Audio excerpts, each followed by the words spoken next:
and nowhere else. And we frame these companies like these large corporations are big companies with a significant influence on the economy and the environment. These companies are there, they are looking for profits, and they are earning on the economy. Meaning, if their items are being bought on the market, there is no way they can change their policies. But if we ask individuals to make lifestyle adjustments, and they change, maybe we no longer want plastics, and that company still makes those plastics. If those people reject those plastics, there is no way that company will fail to change their policies.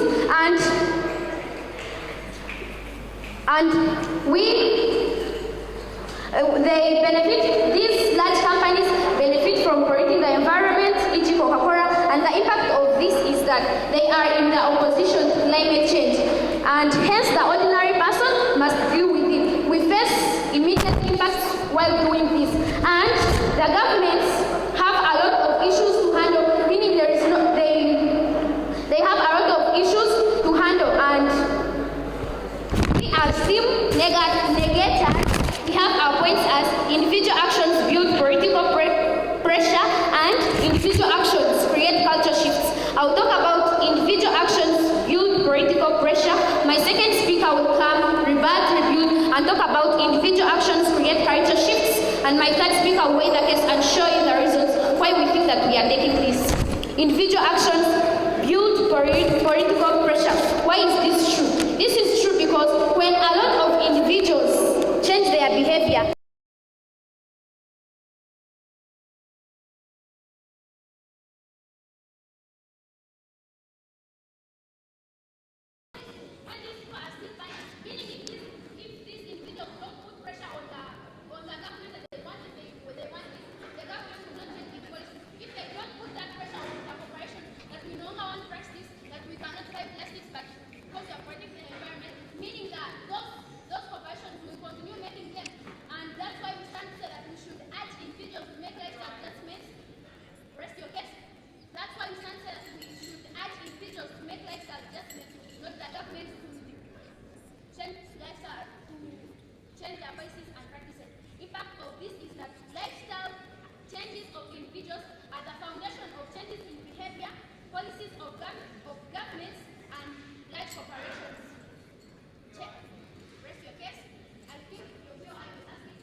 They tell us something like, they tell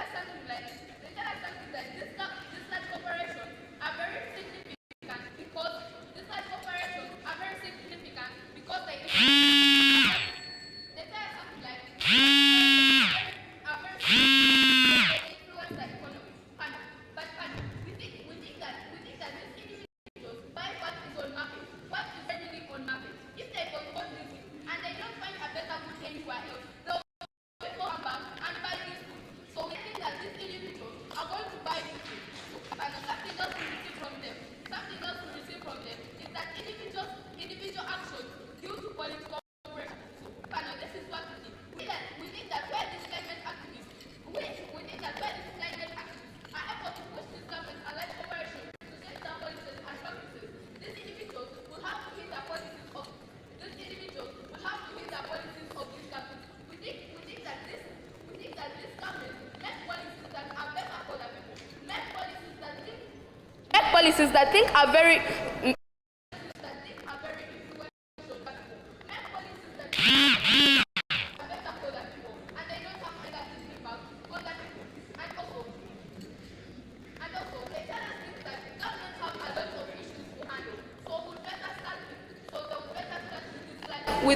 with these individuals. But we then think that it's the moral obligation, according to the social contract, it's the moral obligation of the government to protect these individuals. They do what they then think is better for the individuals. Whether they have a lot of issues to handle, they have to do what's their obligation, because they were voted into power to do that. So if you don't do that and you think you can give an excuse of you have a lot of issues, then you're not a real leader, because you have to go through all this. You still have the moral obligation to protect these people. You still have that obligation to cater for what is better for these people. We then think that whatever they present on table is wrong because of that. Number two, what else do we receive from them?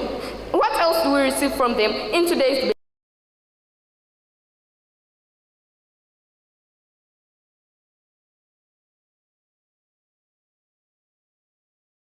We think that how are the stakeholders affected in today's debate? Number one, climate activists. Their work then becomes easier and better because we think that they are going to be able to influence the government quickly, and because of that, their work will be simplified. Their work to fight for climate will then become easier and better. Number two, government. How are the governments affected?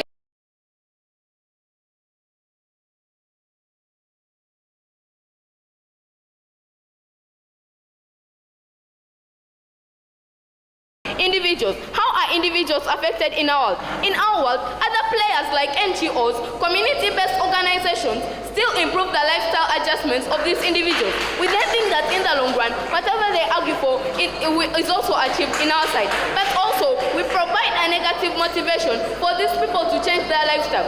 We provide a negative motivation to push these people to change their lifestyle, to adopt to a better lifestyle. Number two, the principle of compensation and climate justice is best achieved in our case. How do we think it's best achieved? Number one, these large corporations are forced to pay money for the harm they have caused, and we then think that if they are able to pay the money, it's going to be invested in this adaptation and mitigation measures. So we then think that in the long run, we are going to be able to combat climate change. But moving on to what our speaker has said, it is wrong for the negative team to assert that individuals' lifestyles will be neglected according to our side. But we then think that we have other bodies like NGOs, for example, the Water Aid, for example, the Nature.org. We still have these other bodies that can cater for the individual lifestyle. Number two, it is wrong for the negative team to assert that things like good policies are already into existence. Because they might be into existence, but they are not in all governments. We still have some governments which have not yet implemented some governments which have not yet implemented a carbon tax. We then think that where they are able to implement such policies, these large corporations are even going to be able to change their practices. We then think that in the long run, whatever they argue for on their side is better achieved. But then moving on to the benefits of our case. Number one, sustainability due to long-term policies. We believe that where these people are offered a negative motivation, they are going to be able to change their lifestyles. Both large corporations and individuals are going to be able to stop polluting the environment. We then think because of that, our side then becomes more sustainable. But number two, quick action. We then think that where these climate activists are catering for the government and these large corporations, it then becomes quicker to solve the problems associated with climate change. With all that being said, I would like to raise my case and I'm proud to present.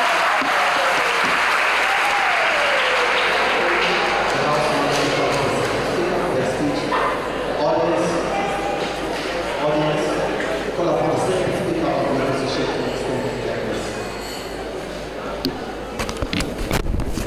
the jury, the two competing teams, plus the entire House, I greet you all. First of all, I would like to inform team government that these organizations that are owned by the government are the ones responsible for about 71% of the emissions released in the environment. So I don't think that the government can put these policies like tax bases, taxing them for releasing emissions in the environment. The government cannot tax itself because we know most of the organizations owned by the government are the ones responsible for the emissions in the environment. And we think that they bring the greatest impact to climate change. And also, the climate activists are individuals themselves, so there is no way of coming here to tell us that these climate activists cannot urge individuals. Rather, we think that these climate activists are individuals like you and me. Chair, I think you can influence someone else to do something because there are some, if they see the great impact that you're bringing upon them. I think, Chair, on our side of the house, we are hitting two birds with one stone. Why? We think that if we urge individuals to change their lifestyles, they will complain and the government will have to change its policies. So I think we are at the same time hitting the government and at the same time we are urging individuals to change their lifestyle, because our first speaker came here and told you that if these individuals refuse to buy these products from the companies, there is no way they are going to earn income and the government will have to change its policies. So we are helping individuals at the same time we are advising these organizations, and that's why we stand to say as team opposition that individual actions create culture shifts. Why this is true, Chair, on our side of the house, when individuals act differently, social norms change. For example, small youth movements that started long time ago, these people were moved by individuals, not by the companies, not by the government or anyone else. And also, how society thinks about climate change, hence sustainable living becomes the norm, which means that corporations like Coca-Cola, also governments have to change their policies to accept what society needs. Because if society refuses something just because they know the impact of climate change, I don't think that they will come here and buy these products from the companies, yet they know the impact of climate change. So that's why I think that these climate activists should instead push individuals rather than governments. And since lifestyle is changed, systematic change in behavior cannot be achieved.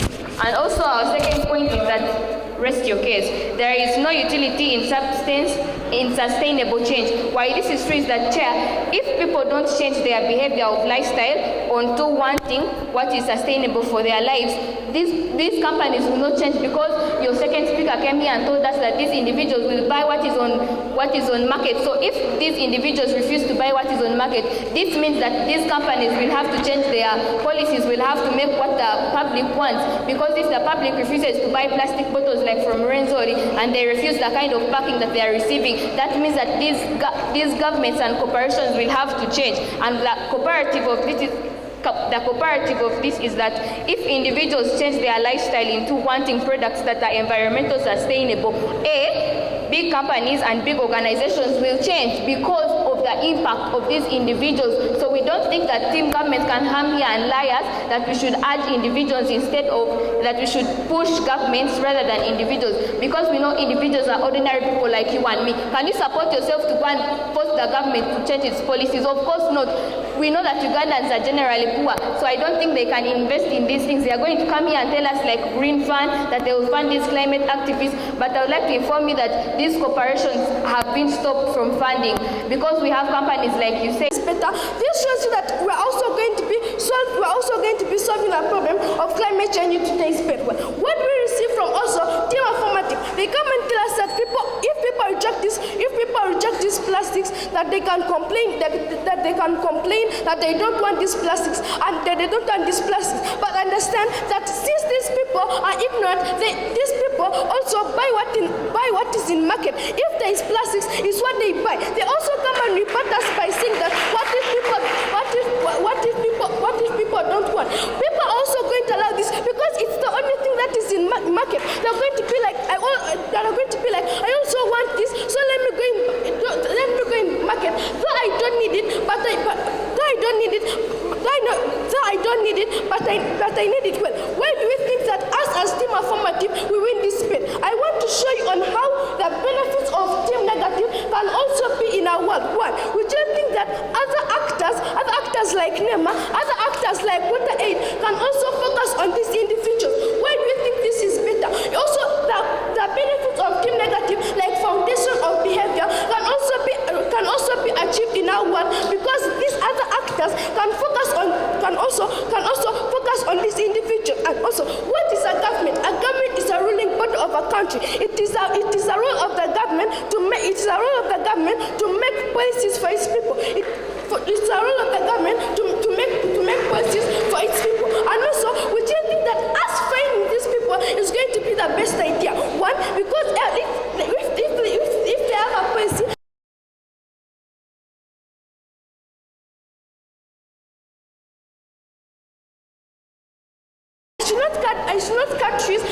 I should not cut trees because I'm going to be fined, and yet these people also want to keep their money. So this shows you on how we're also solving the problem in today's people. What don't we see from Team Negative? They also come and tell us that they want to negate this motion by saying that we should focus on these individuals. But they don't show us on how they're going to be focusing on these individuals. Are they going to be sensitizing? Are they going to be having awareness? So what are they going to do to make sure that, or what are they also going to be doing to also make sure that these individuals stop what they're doing well? Also, I think that the team that should win this debate is the team that should prove us on how they are solving the problem of climate change well. As Team Affirmative, we show you on how the benefits of Team Negative are in our world, and also we show you on why we win this debate, why we solve the problem of climate change. When Team Negative does not show us on how they are going to be urging, how they are also going to be urging these individuals also to make lifestyle adjustments. And also, if we solve the problem of climate change, which is a very urgent solution, whereby 80% of people in developing nations are dying because of climate change, this is also going to be solving the problem better. Where Team Negative comes and tells us that the government has a lot of issues, the government is going to be like, since climate change is very urgent and many people are dying because of climate change, why can't they also make these policies, and also these individuals are going to allow these individuals also going to allow, and also going to obey in this. They're also going to obey these policies whereby you're solving climate change in the long run. I will never be proud to propose.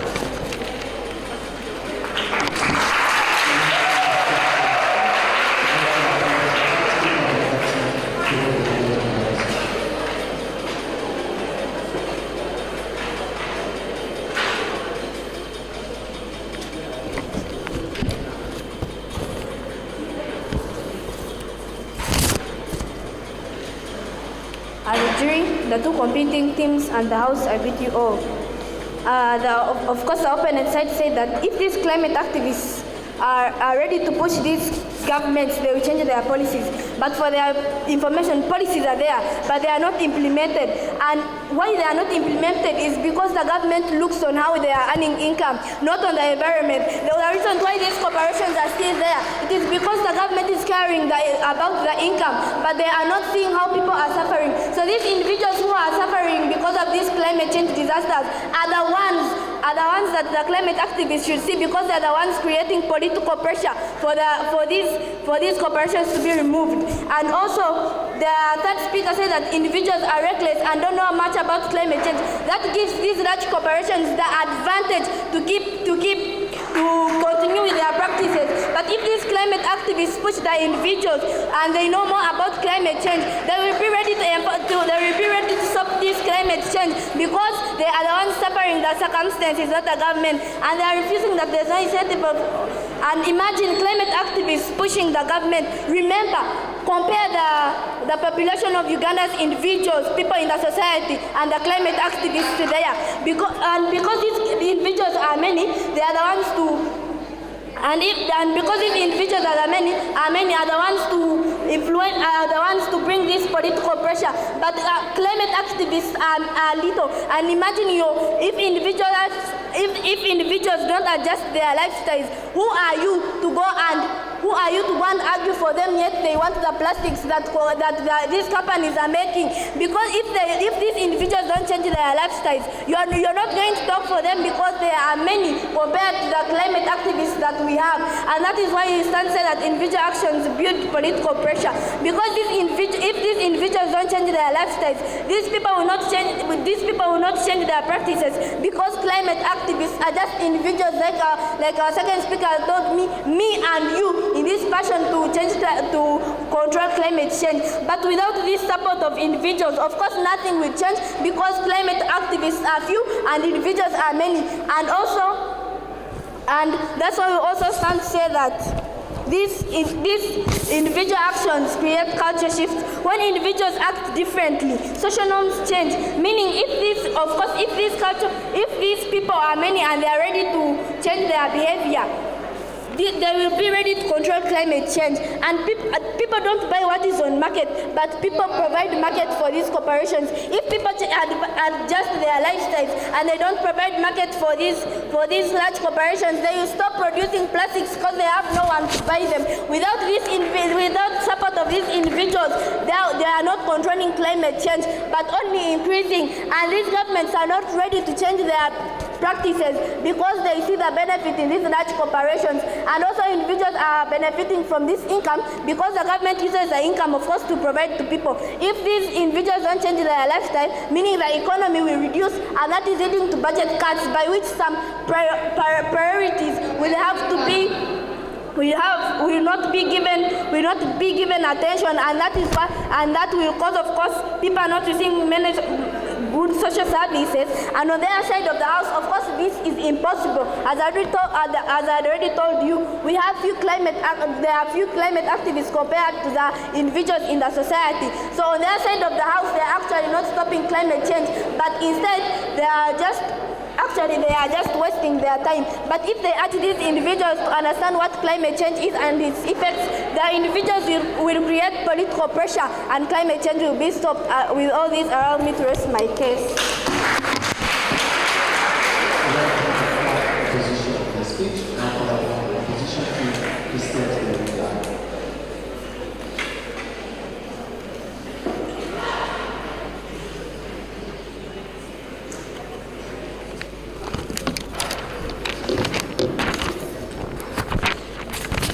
The jury, the two competing teams plus the entire house, I greet you all. They were telling us of implementing policies, but our third speaker came and clarified to you that these policies have been there. But what are these companies doing? Nothing, because they know that they are benefiting from climate change. Even though these companies produce these fumes, the individuals are the ones who suffer the consequences, not the organizations. And if we focus on individuals, they are going to know the impact of climate change. That's why I told you that there is no utility in sustainable change. They were telling us that these individuals don't know the causes of climate change, but the government has been investing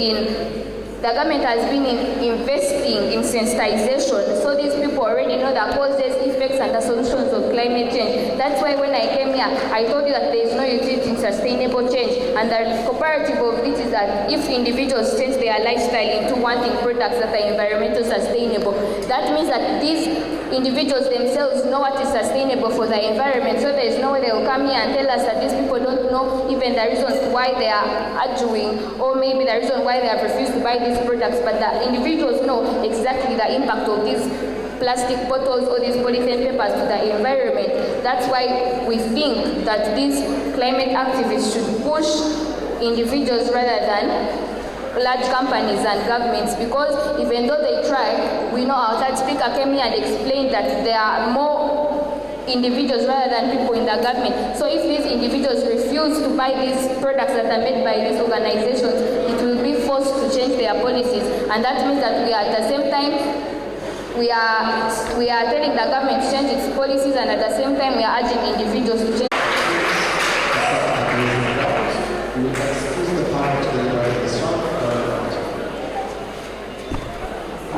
Well, yes, Air Force Army School. However, these two teams would be advancing to determine 3 and number 4. The teams in the finals are GNTV High School and NTARE School, Peru. Let's have those two teams coming forward. Let's have NTARE School, Andrew Lords, Mugambe, Benedict, and Musime Arnold, and then Julian Talent, Cynthia, and Mahoro from GNTV High School. We have the two teams come up front.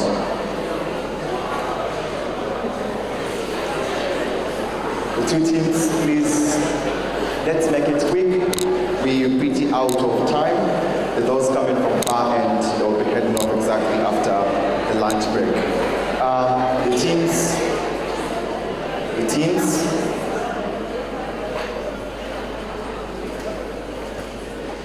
Can we make it quick? Chigeze High School, can you make your way here?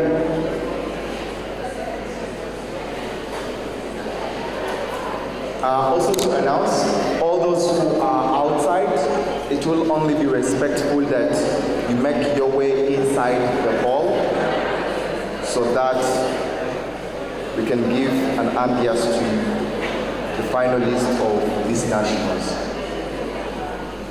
Okay, this is NTARE School,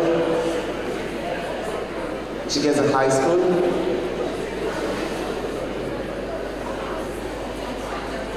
Okay, they're closing in now.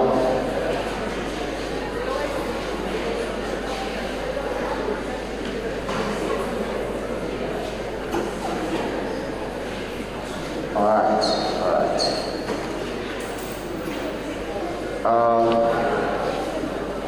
Then we have a team captain.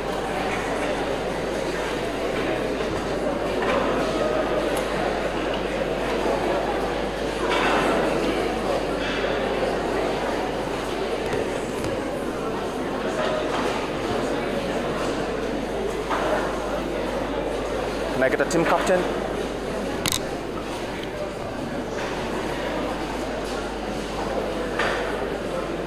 what position did you guys break? Outcome.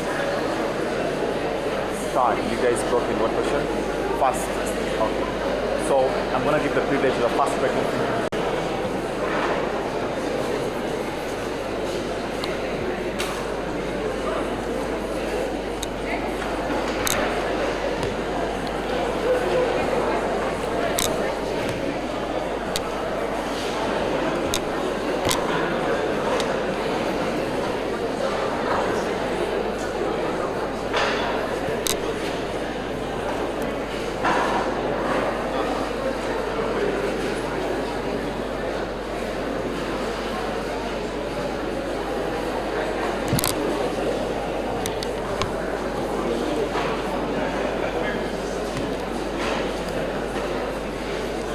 Arguing in the proposition side of this final is NTARE School, and in the opposition will be Chigeze High School.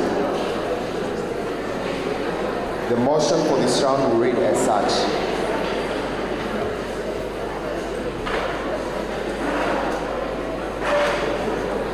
The theme for this motion is still about policy focus. This House, as Uganda, will focus on expanding policy that attempts to combat the supply channels of illegal drugs, for example, reinforcing border controls, crackdowns on amateur labs, rather than expanding policy that attempts to combat their distribution, e.g. police entrance to areas of drug commerce, online tracking of interactions between dealers and buyers. It is 10:41. Debate will start at exactly 10:55. All the best to the finalists.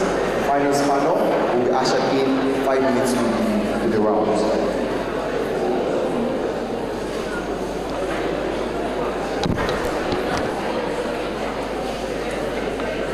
Thank you so much, Rain, for that.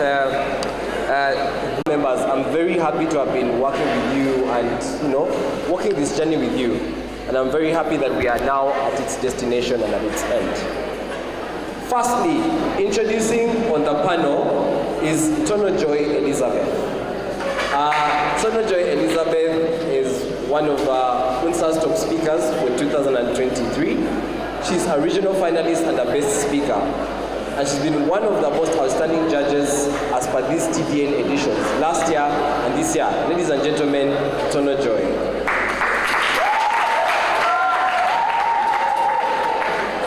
Joining this panel is going to be Aturizire Wellborn, 9th Best Speaker UNSA 2023 Nationals, this was a tournament that was having close to 200 speakers, but she was the 9th best. She's also been one of the best speakers at the TDN edition. She was also part of the 2021 national team squad, but she's also been the best reporter of the Science Olympiad for 2023. So you trust you have intelligent people on the panel. Ladies and gentlemen, welcome on to the panel. Third on the panel, we have Arenaitwe Regan. Regan was the second best speaker for the IDEA debates in Rwanda 2022, NDC regional champion for 2024, but has been scouring the acts of Rwanda while judging and sharing his expertise.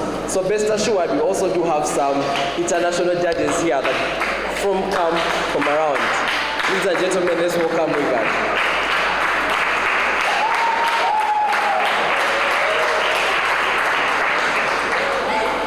Ladies and gentlemen, next on the panel is Katwesije Davis. Katwesije Davis was the runners-up for last year's online edition. Not only that, he went to East Africa, to Mashujaa, beat the Kenyans, but was runners-up, unfortunately. But still, he's one of the best we have here. He's in his vacation, but he has proven that he's better than most of the judges that have existed for a while. So, ladies and gentlemen, let's welcome Davis. Next on the panel, we have Chisero Musin. Chisero Musin was the national champion for Writing Award 2023, but also the 15th best speaker. So yes, he does know what it means to win a national championship. And trust me, with his experience of judging the regionals across this year and different platforms in and out, he's definitely deserving to be on the panel. Ladies and gentlemen, Musin for him.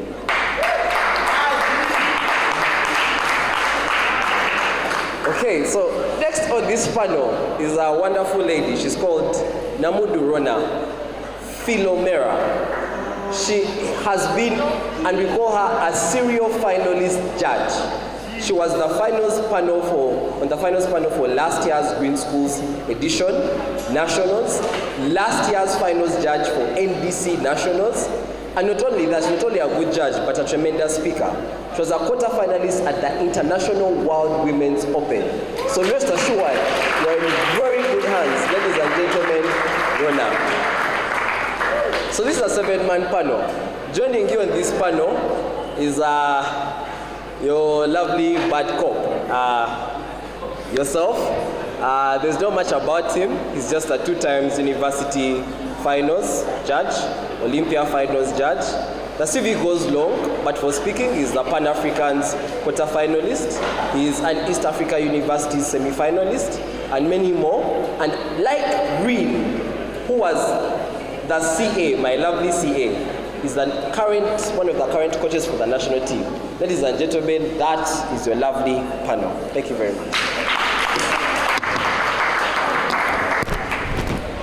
In your favor, and I think let's just have a worthy final.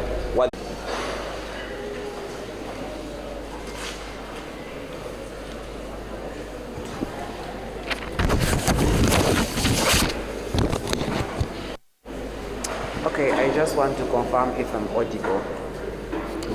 So yeah, just a little bit shout out. Thank God who has helped me reach here.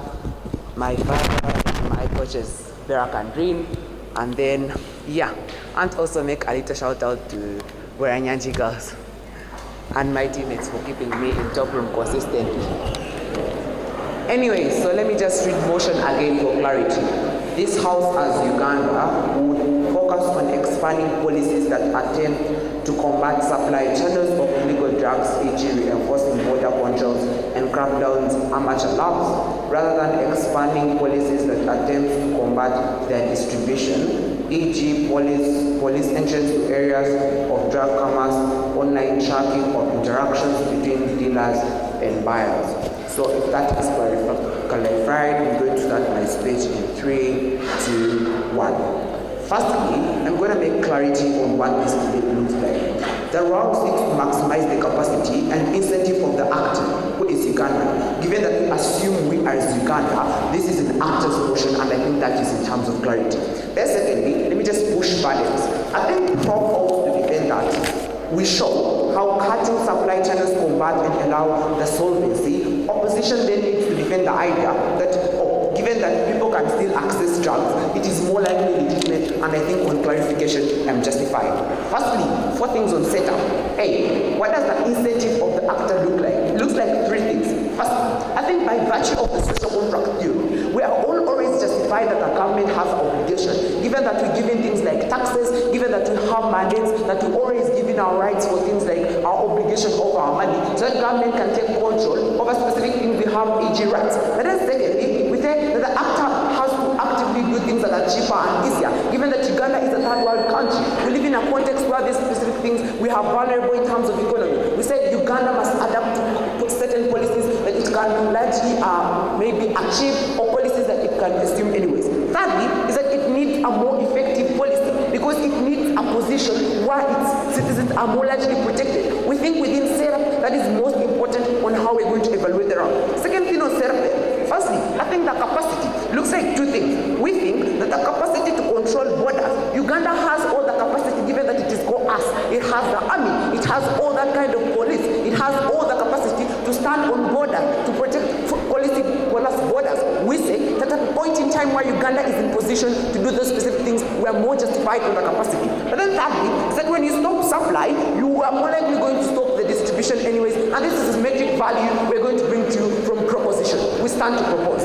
4 things we're going to do on clarification. Firstly, what do distribution channels look like? This look like black markets. In itself, it looks like black markets are areas that are hidden. Government cannot access these specific places. It means that they are always constantly producing constant drugs without limit. They are unable to always constantly supervise them. People can consume them at a point in time they want anyways without limit. But then secondly, is that within these places, they create no-go zone areas. They create ghettos. They create a place where you are robbed of your security. It looks like I wake up at night, but at a point in time where I'm unable to go to a place like Kamocha, it is unless likely of me to reach that place because it is a ghetto. But because people are more likely going to consume things like drugs, we constantly say that black markets are leading to that production anyways. But then thirdly, is that you try to put enough cyber security. It means that much more likely that black markets in themselves try as much as possible to make sure that they are not caught by government. It looks like they constantly want to do things like putting online chat services. They don't want to be caught at the end of the day. We say it is more likely justified because you can never put these people out. They are still going to constantly consume the drugs from the black market anyways.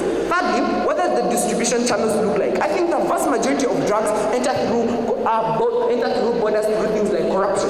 We see at a point in time where we have corruption at rise and we're focusing on these issues, we're never less likely going to solve things like corruption, because at the end of the day, they always constantly increase. What we can do is we're going to have things like technology, because technology is more likely and manipulated. We say on that point of setup, we're more likely justified. But then thirdly, we say we have the fear to put things like technology. Given that we can always reallocate our money and put things like technology on borders, and always put detectors that can always detect things like drugs, we are more likely justified on the idea that if we can put technology on the border controls of Uganda, we're less likely going to have things like corruption entering within this kind of country. But then secondly, we say at a point in time we have amateur labs. These are things that are physical. These are things that you can always touch. You can always go there and close those labs. You can always distract them. You can always do truths to find out how they look like. We say at a point in time the nature of physical labs is always more likely physical. You're able to stop it. Notice from that sector, because things are more likely online, it is unlikely for you to stop them, because justified, these things will always exist symmetrically within status quo. I'll take it for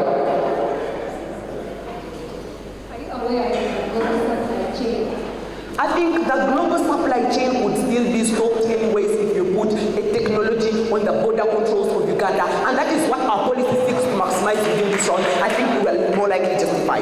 Thirdly, I'm going to put for you context within what do addicts look like. I think addicts in and of themselves, it is hard to put, we always have an assumption that addicts can never change. I think this is just an assumption, because at the point in time where addicts' incentive is that there is always constant production of things like drugs. They always have the incentive to consume because they know that drugs exist anyways. But at a point in time where drugs wouldn't exist, they have less incentive. They could always recover. They could always go for things like rehabilitation. We think on a comparative, because drugs can always constantly be supplied, or they have a narrative and belief that they inherently have to consume drugs. They are unable to justify that kind of regard. We say on setup, we are justified. To move my argument. Firstly, I think our argument looks like 3 things. Government gets buy-in in forms of citizens. The thesis for this argument is that drugs are constantly consumed by addicts. Notice panel that drugs, given that they are constantly consuming the addicts, they always take away the sense of security from these individuals. But given that even when you always increase taxes on these drugs, addicts will always want to find alternatives. But at a point in time where drugs exist, addicts will still consume them because there are people who want to constantly assume. But why is the argument true?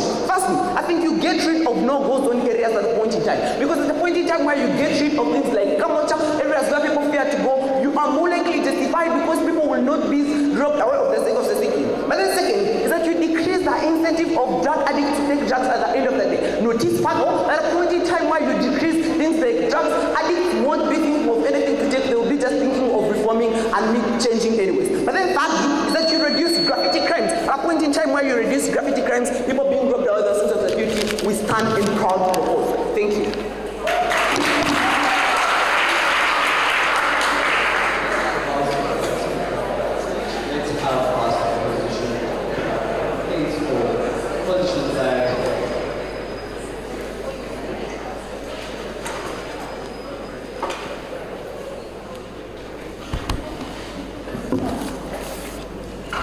I begin my speech in 3, 2, and 1. So, Chair, this House as Uganda will focus on expanding policy that attempts to combat the supply channels of illegal drugs, that is reinforcing border controls and crackdowns on amateur labs, rather than expanding policy that attempts to combat their distribution, that is police entrance to areas of drug commerce, online trafficking, and interactions between dealers and buyers. So currently, in this resolution, the problem analysis, firstly, the problem with the actor is drug abuse in Uganda. So what team proposition comes here and tells us about that. One thing they are doing as an incentive, they are seeing the actor going for cheaper things. But look here, panel, we asked them about the global supply chain. What is the global supply chain? The global supply chain stems from countries like abroad, countries like Latin America. Much more disenfranchised. We think we achieved the social contract better. But even lastly, on principle, we think we beat them on the principle of pragmatism because people always want to look at something that probably is the best way forward possible. Government has a parliament which is made of rational people that make the best decision for the government. So they wouldn't be much more willing to make a wrong decision for the government. We are much more justified. So proud to propose.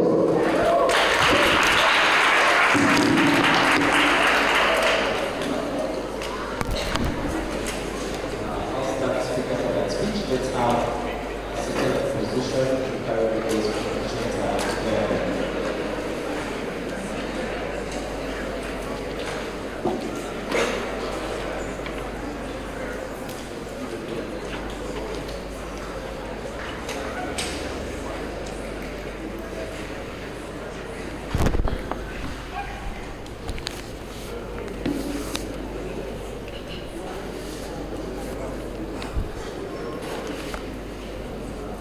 I'll begin my speech in 3, 2, and 1. But I want us to first understand the drugs. This will later show you that even the drugs that are being imported into the country will not be gold. When this happens, what then happens after that?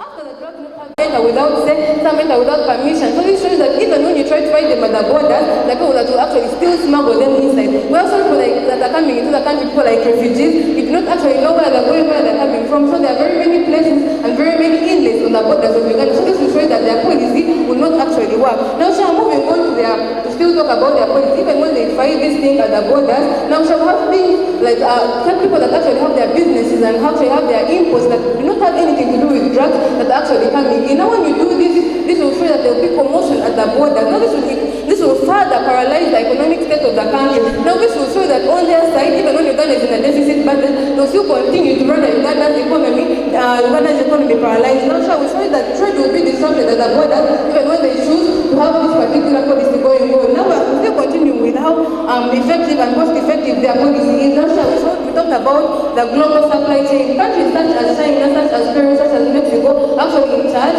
of the supply of drugs such as cocaine and heroin. The drugs are also not grown on the continent. Now, when we have this going on, Uganda needs things like agents, surveillance, regional intelligence to actually combat and fight these things, something Uganda does not have. But then on our side, we show that we are trying to use the people that we are trying to use, the police that we actually already have, instead of creating more people like the people such as those in charge of intelligence to actually fight this thing. Now, on their side, this shows that Uganda does not not have the stand to actually continue with this policy. Uganda does not have the money to create such jobs. So they have this kind of surveillance to combat the countries that actually bring in this drug. Not even when Uganda tries to do this, we'll show you that this global supply chain will still continue to bring the drugs into the country. How? Someone that has this kind of economic stand, this kind of economic stability, will still find another way to bring these drugs into the country. Even when you stop them at a certain point in the border, they'll find other things like cheap and find other ways of bringing this drug into that particular country.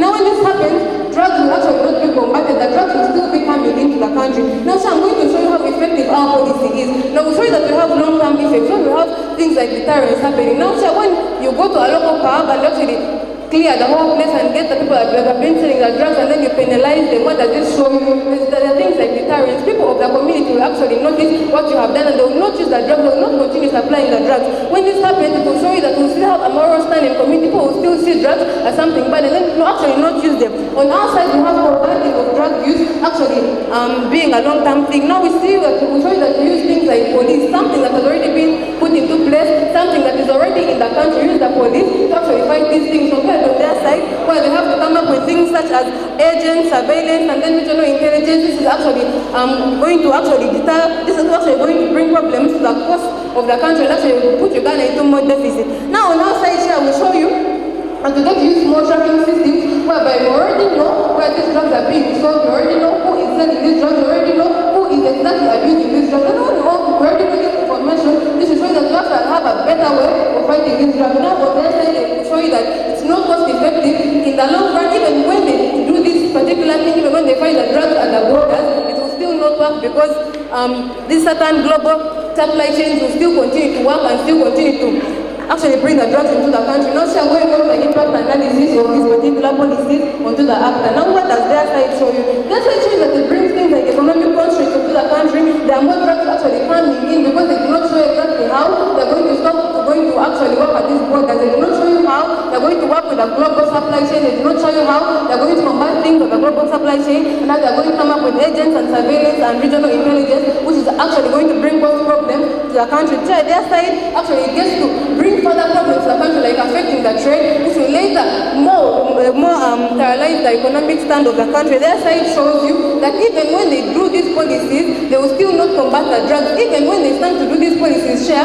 they still have drugs coming into the country because this global supply chain, like we told you in our cases, they can still come up with better ways of getting the drugs into the country. Now we show you on our side, we get to fight drugs from inside leading to deterrence. What is the use of this deterrence? When we actually have deterrence with these things like the youth actually fear to use these drugs because there are things like rules being implemented, there are laws being implemented. You know, if I do this, I'm going to get this particular punishment. So we will not have people actually using the drugs. So when we have no person using the drugs, there will be no person to buy the drugs, so there's no drugs being brought into the country. With that here, I beg you, sir, please.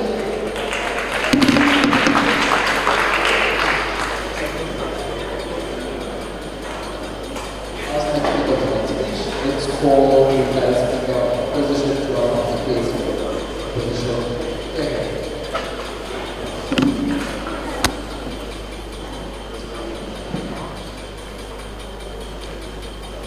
How many minutes? 3. I'll begin in 3, 2, and 1. Typical position we have taken today's debating was not in Uganda, maybe a country like Mexico or some other one, not Uganda. So why do we think so?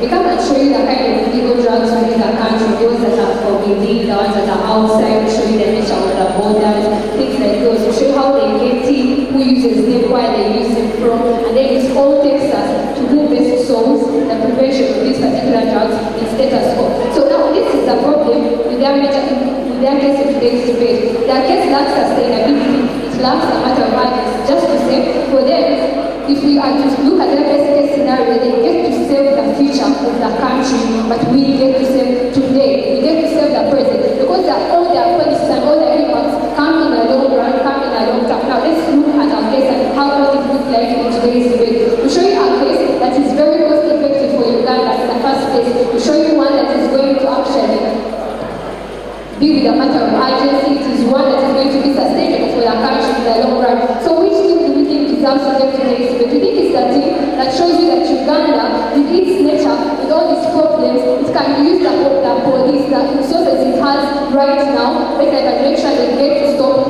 families. So we think it then becomes better for us to stop it from the distribution rather than the supply they were talking about. So with all that, we believe we take today's debate.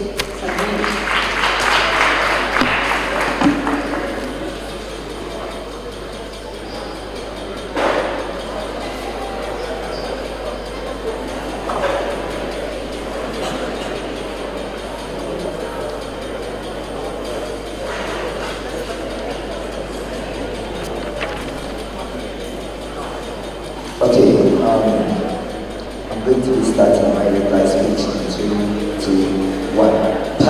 The obsession of hope is that drugs are going to constantly come into the country. The only thing they try to solve is the distribution mechanism. But we tell you that that is not going to happen since people are constantly addicted and are always wanting to look for coping mechanisms. I think I'm so proud to report. As more clarity on context and we take the debate. A, on what an illegal drug is. We show you in context that an illegal drug is something that is largely unaccepted in society.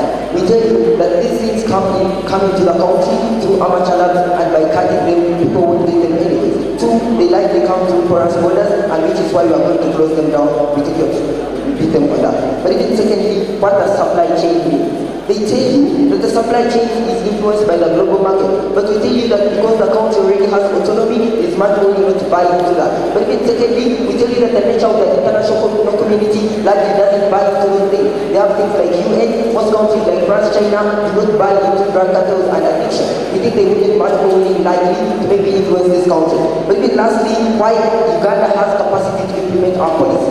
A, we think that Uganda would prioritize facilitating this, maybe cutting off this drug supply chain. The reason that is true is because it always wants, because people subscribe to it as a social contract. That is the reason why Uganda would have incentive to do these things. I think there is no incentive from the side of the house as to why drugs will constantly persist within society. But even lastly, they do not engage as substantive matter, and as opposition they really have the burden of the battle. We still have a lot of matter that is within the debate. A, on economics, we tell you that demand and supply, the demand in this context is there because demand exists. We tell you that if at all the supply is cut off, the demand won't exist, which is why I told you things like rehabilitation, which is why I told you things like people won't get indoctrinated into taking drugs. The reason that becomes true on our side of the house is because people won't take drugs in the first place, so the demand won't exist. We think supply, cutting off supply is what is most proximate. But then lastly, we think we beat them on the magnitude of impact. We tell you that a significant group of people within society are going to be changed. Most high school students, almost adolescents who would be much more willing to indulge into taking drugs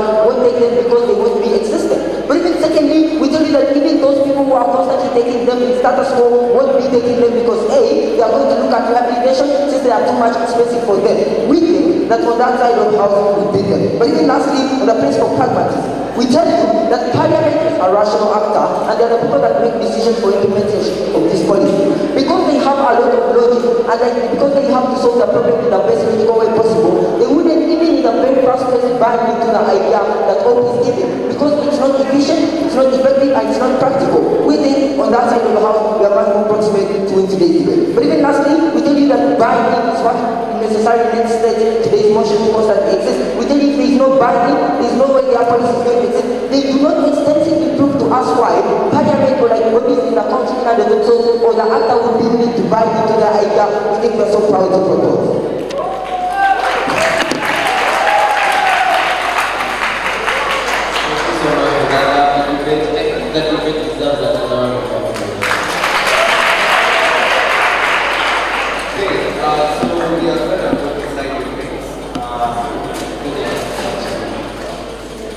Thank you so much, Henry. Welcome back from that intense. We'll come back for the awarding ceremony. Well, I have good news for those that participated in speech events. That is storytelling, poetry, public speaking, news anchoring. All those that participated in the senior and junior category, you will not go back empty-handed. At least there's something for everyone. All this trophy. Yes. A school that doesn't go out with a trophy, then I don't. Yes. You can't, and I think that deserves a bigger round of applause. Those that really participated know the feel of it. But secondly, the finalists for poetry, all of them will be walking away with medals as well. That is for the senior category. That also deserves a big round of applause. Well, yesterday we had our finals, and for those of us that attended, it was mind-blowing, it was educative, but overall it was impressive. Why? Majorly 2 reasons. As Adonia here would agree with me, that the little angel of the primary category really did us justice in this particular tournament. And for me, the truth is, when I was in P3, when I was in P3 and P4, trust me, I didn't even know how to mention my name in public. I will tell you the truth. And most of you are here, you have made it. You know, you are probably in government, you are probably a teacher, you're probably a doctor, a lawyer, but if you trace back where you came from in your primary school, trust me, you realize you even didn't stand up for a position as a class monitor. You will agree with me. You couldn't maintain a statement for 1 minute. But here we have little children who have the ability to analyze a task that has been given to them, whether by the help of their teachers or not, and be able to fluently deliver it before an audience, live. That is not an everyday thing. And really, these little children deserve a bigger round of applause. And I think as all of us who are adults here, who these little children look up to, we have a norm that sustainability is the way to go. That we need to leave a path for the young ones. And I am sure, by you supporting these initiatives, you do not only present yourself to be seen or for people to recognize who you are and what you do, but you give a chance, you give an opportunity for a young child outside there to expose themselves. You give a chance to the little ones to show themselves. And you never know that that simple gesture of supporting a tournament, of ensuring that your presence is there to empower these particular children, is that little drop of water that you are pouring to this plant that is growing. And that is a very big move. Please, for everyone that has been invited for this nationals and this awarding ceremony, please, I would request the audience to give them a bigger round of applause for making it here, for creating time to be here with us. That is not something that comes every day. And lastly, before I give back to Adonia to continue entertaining us, I always have one saying. I have been in the debate circuit of Uganda since 2017.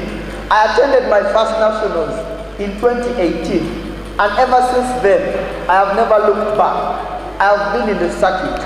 I am a teacher by profession, but right now what I do is not even related to the geography and economics that I teach. It is debate, it is speech, it is poetry. That is where my work is centered. My biggest success as an individual, as David Adungo, is to not get the biggest trophies, is to not get the medals, is to not get the money, because all that is vanity when I enter the grave, but is to leave a legacy that 50 years from now, a young child who saw me at TDA Nationals will say, the reason as to why I am a president, the reason as to why I am an MP, the reason as to why I am leading here and there, the reason as to why I am in Canada, the reason as to why I am working for UN is because there was a certain gentleman called Adungo David that introduced us to this thing. And that is my greatest success. Because we want to leave that legacy. That is the legacy that we want to leave. I'm a proud coach. I've coached very many people. And last year when we had PAUDC, a continental tournament, Chambogo University was represented. A student of mine participated and he won the nationals.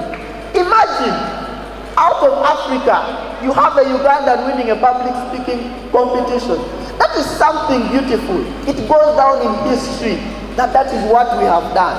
At the end of the day, the only question people will ask you is, what do you have to show for your time on earth? And I strongly believe, if there is a heaven, which I believe is there, God will still ask us the same thing. What did you do with the time that I gave you on earth? Be the change that you want to see tomorrow, but also participate in that change. Adonia, I think I've given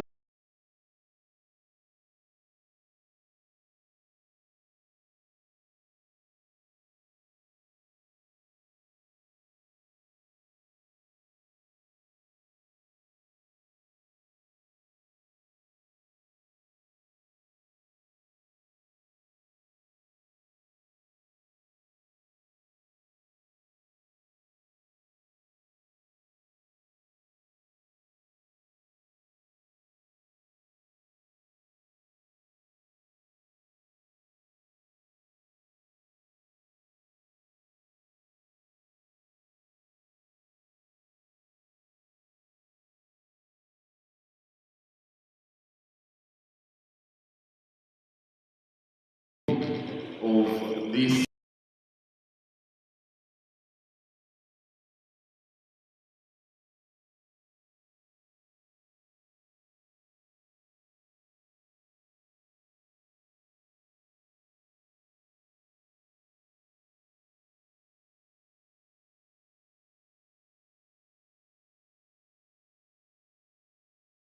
Lectures on the topic of drug abuse.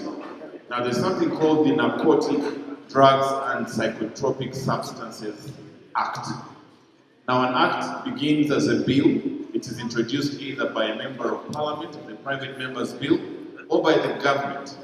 Now, the minister in charge of a given bill, whether it is on the health sector or education sector, has to first take it through cabinet. It's approved by cabinet, the ministers and the president, and then it is brought before parliament. Now, in this particular case, we have what we call the Narcotic Drugs and Psychotropic Substances Control Bill that was introduced in 2023. That was on Tuesday, 23rd May. It was introduced by the Minister for Internal Affairs. Now, this is because anything to do with punitive measures that are executed in regards to this particular law, it is the Ministry of Internal Affairs and the organs, especially security organs, that are supposed to implement it. That's why it was brought by the Minister for Internal Affairs. Does any one of you know who the Minister for Internal Affairs in Uganda is? Who? Correct. General Kaindo Tafe. Clap for him. That's very good. I'm sure many of you know who he is. He's a retired general, and he is the minister in the cabinet of Uganda. Now, the first reading of a bill, when it is introduced, is a passage on the floor of parliament. It happens without debate, and when the bill is introduced as a proposed law, the speaker or the presiding officer at the time, when it is introduced, sends it to a committee of parliament, and that committee of parliament is given only 45 days within which to consider the contents of that proposed law. Now, during those 45 days, they invite members of the public who have interests in a given proposed law, maybe NGOs, could even be members of society. For example, in this case of this law, they could be pharmacists or people who potentially have farms that maybe have, like if you're farming, say, tobacco on a large scale, but for industrial use, then you come and give your views on this particular issue. So the first reading, if the members of parliament on a given committee, because it's a smaller committee of about between 30 and 40 members of parliament who consider this proposed law, and they're supposed to write a report which they bring back to the House together with the different clauses and recommendations that they have made on that particular law. Now, when it comes back to the House of Parliament, and in this case, that was on Wednesday, 16th August. So that was about a period of 3 months with which they had. They bring it before the floor of Parliament, where the bigger number of Parliament, the members of parliament, who are about over 527 MPs, they now debate what the smaller committee has come up with. They give their views and suggestions. Then they go to what they call a committee of the whole house. Now here they consider what they call clause by clause of a given bill or a proposed law. They debate and ask, maybe remove this, add this, change this, and thereafter that bill, the proposed law, goes to what they call a third reading. Now the third reading is where the whole house votes on whether this law should actually pass. And then if all the members of parliament are in unison, for example, you had Adonia when he was asking about who is the teacher and who is the student, there were very many chorus answers. There were some supporting and some against. So this is a very tough job for the Speaker of Parliament. He has to listen, or she has to listen, because they will say something like, those in favor say aye, and those to the contrary, nay. So you'll hear many ayes, you'll hear many nays, so it's up to him to use his discretion and hearing and understanding that these voices are more than these, and then that bill passes into law. Now after that bill or proposed law is approved by members of parliament, now it is sent to the president. And the president has to review it in consultation with the Attorney General, who is the national legal advisor of the country, as well as the minister who brought this bill to parliament. And if the president is very comfortable with all the provisions that are there, that's how now the bill on narcotic drugs and psychotropic substances was passed.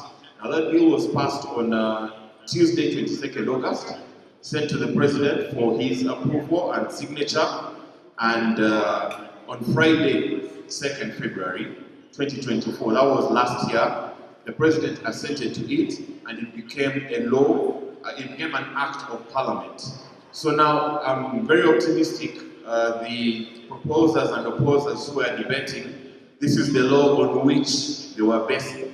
This law has punitive measures. That's why they were saying when a policy is put in place, there will be punitive measures, whether at the border or whether within, and the different actors who are supposed to execute these punitive measures. So these punitive measures are based on this particular law, the narcotic drugs and psychotropic substances bill.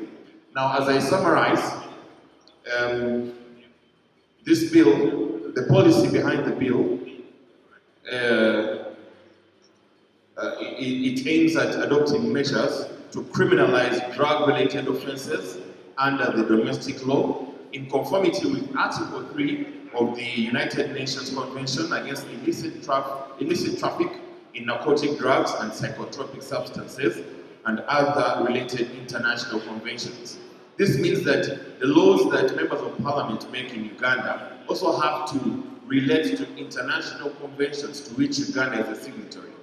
Now, Uganda ratified this particular convention in 1990. So from that time, things changed, the way of doing things changed. That's why Uganda has to make different laws. And then once this law is passed, it has to be in conformity. So that when Uganda goes to the international stage, the international actors, maybe ministers and agencies at the international level, can pat Uganda on the back for doing a good job in combating the misuse of drugs in the country.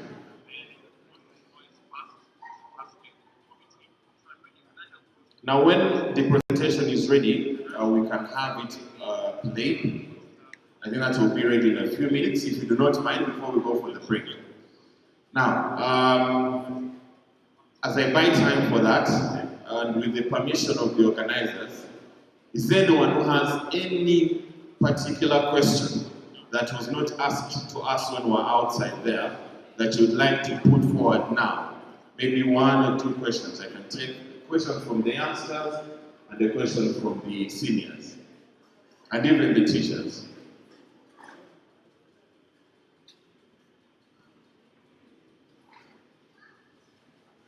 Okay, no questions. That that is a bit worrying for people who want to be members of parliament. Because much as for us we are not members of parliament, we have the knowledge of how members of parliament and businesses transacted. So if you're interested in being an MP in the next 20 or 15 years, aspiring national youth member of parliament or aspiring member of parliament for your constituency, it's good to be interested. I see an MP here. Honorable. Yes, we're almost getting there on the presentation.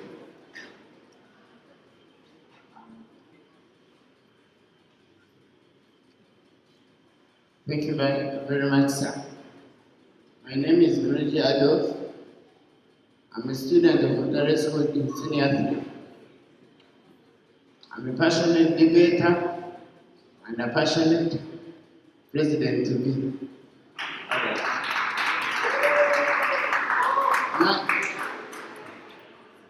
Mine is not a question, but a humble request.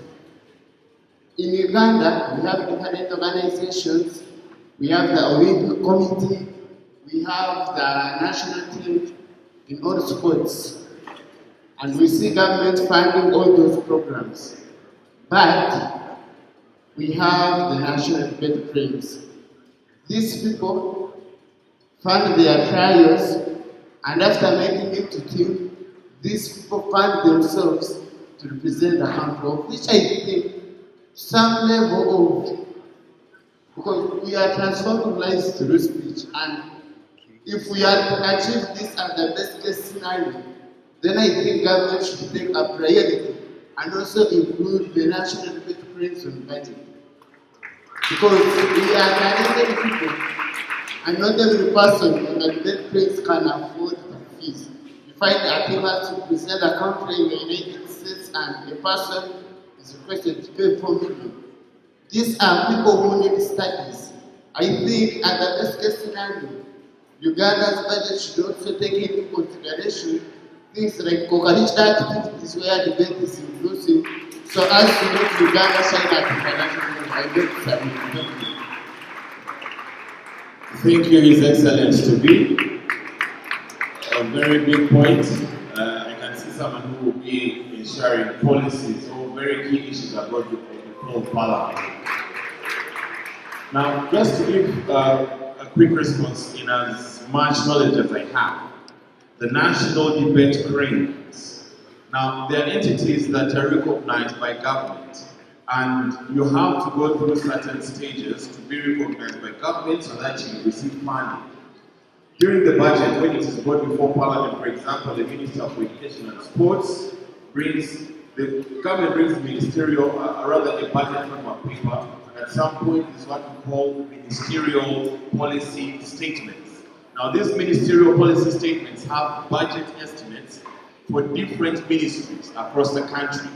Now, the Ministry of Education and Sports, in its ministerial policy statement, has its own, it has budget priorities, budget estimates for different issues, which they bring before members of Parliament, and the minister has to present these so that members of Parliament can consider in that committee, say the Committee of Education and Sports, take it now to the larger house and also present the needs of the ministry that has come before them, and then members of Parliament can vote on whether to give that amount of money for those different activities.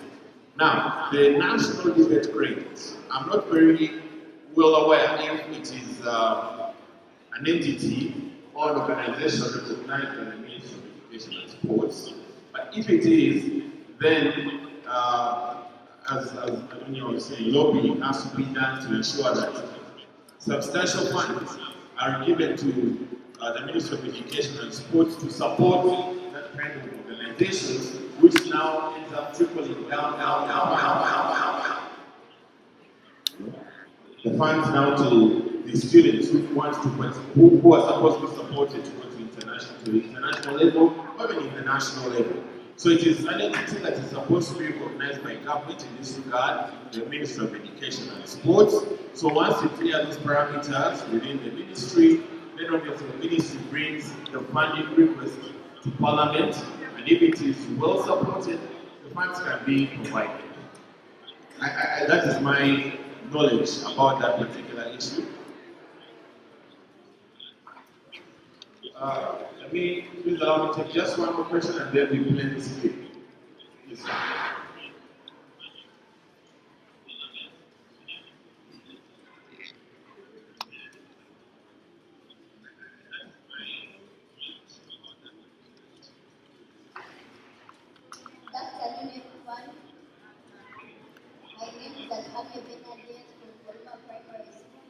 I am in primary 6. I have a question. As we come here and debate about some problems facing Uganda, and I am asking the question: does this information stop here or it goes to the government? And how does it reach the government? Then how does the government act about this problem? Thank you. Thank you very much. Let me invite my senior, Madam Nawasubagnes, to give a response to that. Thank you for that question. We need to know if what we are debating here is going to reach the ears in the corridors of Parliament. Good afternoon, ladies and gentlemen. My name is Agnes Nawasuba, as I has mentioned, and I work with Parliament. One thing I can tell you is that we, as staff of Parliament, we are very excited and happy to be with you during these debates. And you always get an opportunity every end of December, most of the times, to visit Parliament. And when you come, a report is usually made. And all your issues that you debate here are put into that report. And that report is presented to our seniors, our members of Parliament. Some of them participate with you, and they carry some of these issues. That's why we have come up with, you can see the laws that are coming up, the narcotic law, the law against drugs, you know that. All those issues are picked from you, the young people. Just know that Parliament of Uganda is very supportive to you, the young people, and that's why this topic was very important for us to make sure that at least we are here to listen to you, and you have seen us participate in other activities like Drugs Apana. How many of you have attended such an activity? Drugs Apana, where the children, you, the young people, the youth, are saying no drugs, okay? Yeah, we usually support such kind of activities and all any other activities of you, the young people. So we are very happy and extremely excited when you invite us to participate in most of your activities. Thank you. I hope I will answer your question. Thank you very much, Madam Agnes. I hope are you satisfied with the answer? All the things that have been debated here will definitely get to Parliament and then they can be pushed forward. Thank you very much for your kind attention. May we please watch this clip. It's a clip about just snippets about how the Narcotic Drugs and Psychotropic Substances Bill was brought to Parliament and later passed. It's about 9 minutes of video, but then the debate spanned about 2 full days of debate, and thereafter, even at the third reading of the bill, the debate went on for almost about 2 hours. So it was something that was debated on intensively, and in case you need a soft copy of that particular law, it is on the Parliament of Uganda website. You can always find it there. So may we watch this video, and then my colleague will come and take us to the next program after that. This clause is premised on the fact that medical and veterinary practitioners are singled out for this further function because of the nature of their jobs that brings them into contact with these prohibited drugs and substances. And I would like to say that in the same way, police officers and army officers are also conditioned to come into contact with these substances. I do believe this particular motion for committee is misconceived. Police officers and army men are not professionals. They are not registered as professionals.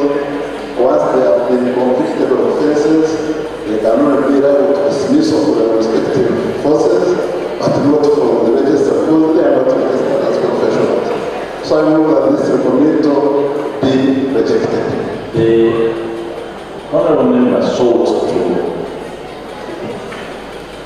to bring into contact of this legislation army and police, because they regularly deal contact this. Instead of dismissing the attempt, it would be proper to invite the member to instead have an additional sub-clause 8, that where a person is an army or police officer, because there are regulations.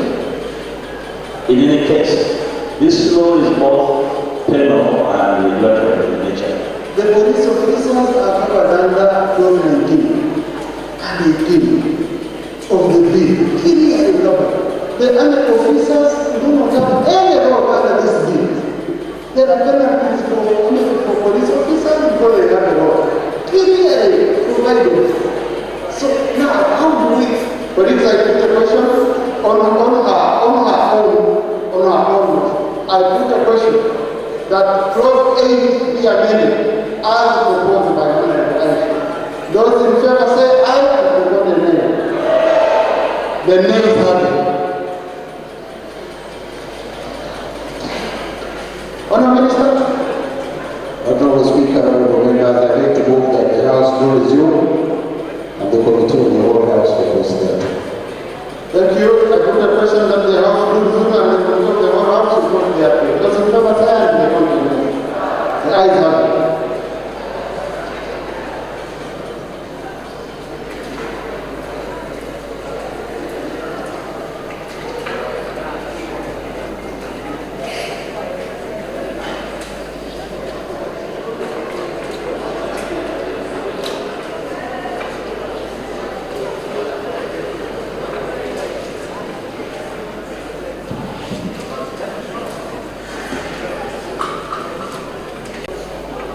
Right, Honorable Speaker, Honorable Members, I beg to report that the Committee of the whole House has started a bill entitled the Narcotic Drugs and Psychotropic Substances Control Bill 14/2023 and passed with amendments to the Committee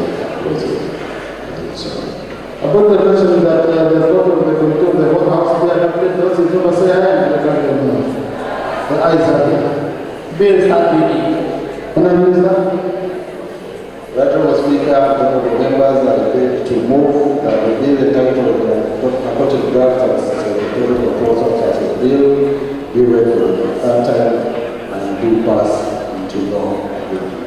I put the question that the narcotic drugs and psychotropic substance control bill read for the the third time and do pass. Those in favor say aye. The contrary. The ayes have it. A bill for an act entitled the Narcotic Drugs and Psychotropic Substances Control Act 2023. Thank you. Honorable colleagues, I want to thank you. Honorable colleagues, when we are passing votes, it's likely for us to argue. Event. You're welcome. Thank you so much.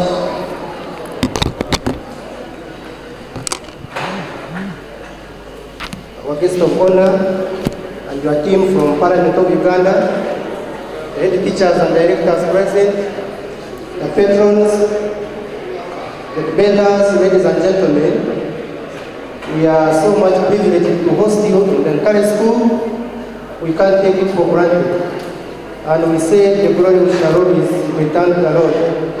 My guests, I don't have a lot to say. I would love to sincerely thank the Lord for bringing you safely from Kampala up to here. In the same breath, I would love to thank all the patrons. I wish you would all stand up wherever you are. Patrons who are here, could you stand up and clap for you?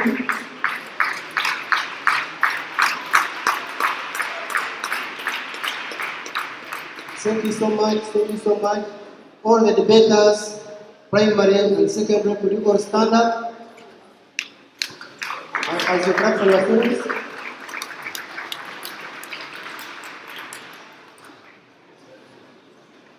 Thank you so much. We invited over 50 schools. We were lucky 32 schools from secondary schools came, and we had invited only 10 from primary section and 5 came. We thank God for that. I am yet to invite you here, but I would wish to inform you that we have the whole county represented here. In the secondary category, we had Masindi Ame SS representing Masindi district. We have St. Francis Xavier Modern SS representing the district of Tagadi. I wish you could clap for them. We have Ijumo Progressive Secondary School representing the whole of Mitoma. We have got 3 representatives from Busheni. We have Chaujibi Secondary SS from Busheni. We have Buyaranyanji Girls SS from Busheni. We have Chizova Girls SS from Busheni. MBARARA district is represented by Revival Girls High School. Kasese, we have St. Teresa Girls representing. Then we have Father Kanyonza Memorial Secondary School representing from Hima. Kigezi High School is here to represent the whole of Kigezi region. We thank you. Ivanda is represented by 2 schools. We have Bichera SS. We wish we could give them the clap they deserve. And we have our regional championship from Ivanda, Kamweje, Kazo. They are called Kihangara C Secondary School. Chiboga district is represented by Xavier High School. They are also here. Shema district is represented by 2 schools. Shibingo Girls SS and the Great Ungano High School. Bunyoro region is represented by St. John Bosco Seminary. Clap for them. We have URDD Kiara Girls. Central Uganda is represented by Kakunguru Memorial Secondary School. We have St. Edward's Bukumi from Bunyoro. We have Premier Secondary School from Hoima. Tungamo Girls High School is here to represent the Tungamo district. Eastern region is represented by Kogurubut SS from Kameramaito. Kokoko is represented by St. Francis Ayume Memorial School. Arua City is represented by St. Joseph's College Ombachi.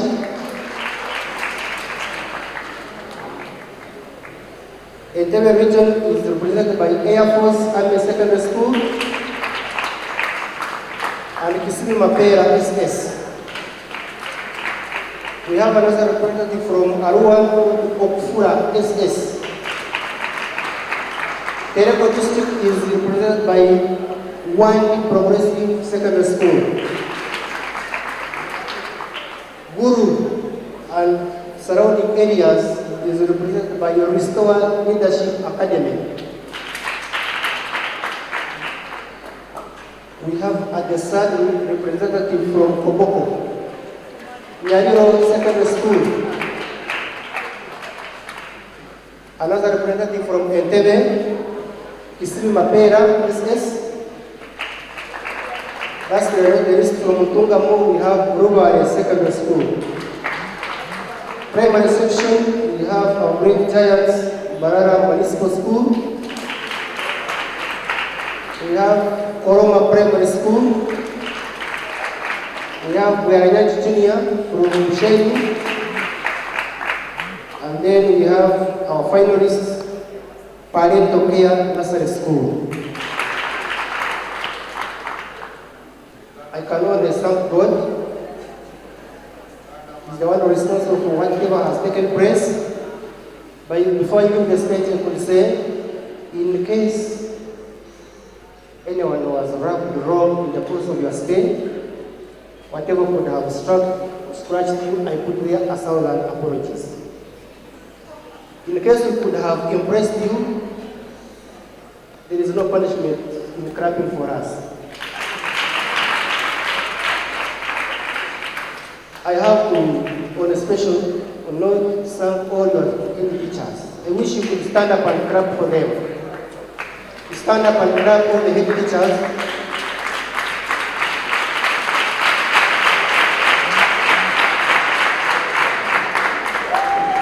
Wherever they are, we say, thank you so much for accepting to allow the students to come, allow the teachers to come.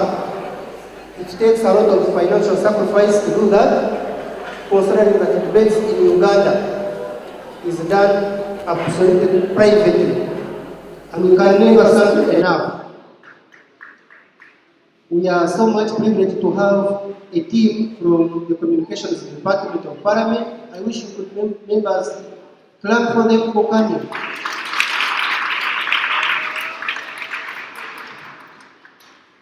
The genesis of this championship was tied on what is currently taking on in Western region. My chief guest, this is not a separate. Currently, Western Uganda is a defending champion in the areas of HIV and his brother AIDS. What is so shocking is that the statistics that we have in MBARARA alone, they are bigger than what we have at the national level. So as the people in the teaching fraternity could not keep on watching, we decided to create awareness. And then as we were making our private research, we discovered that much of the spread of HIV is associated with drug abuse.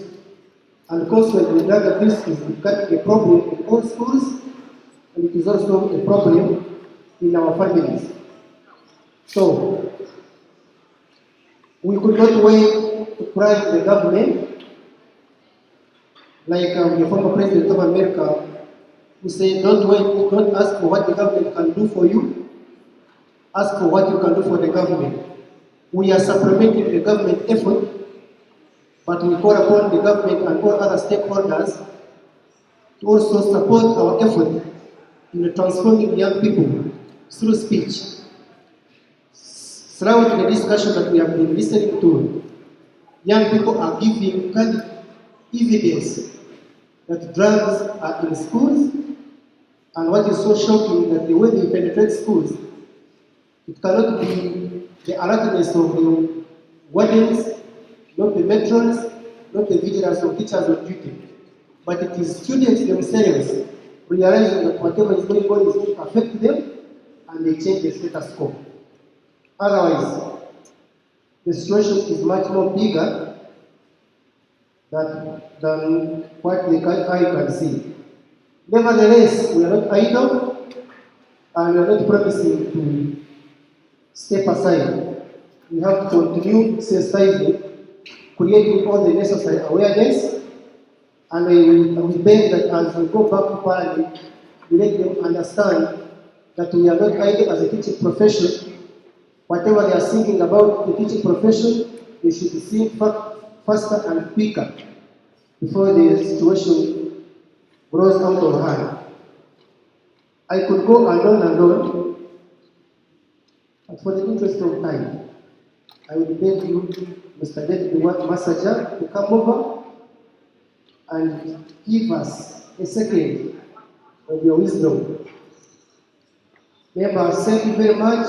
My name is Promotion Aid Batura. I'm a teacher at NTARE School. Thank you very much.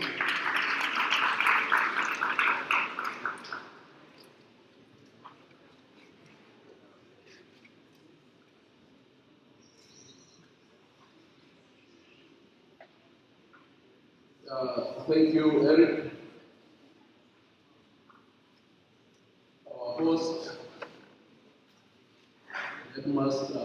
High School.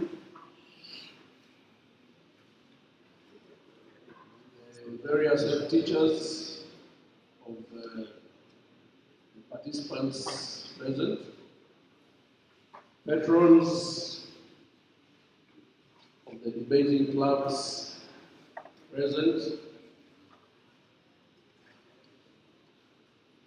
the chairperson, TDA, which is organizing this,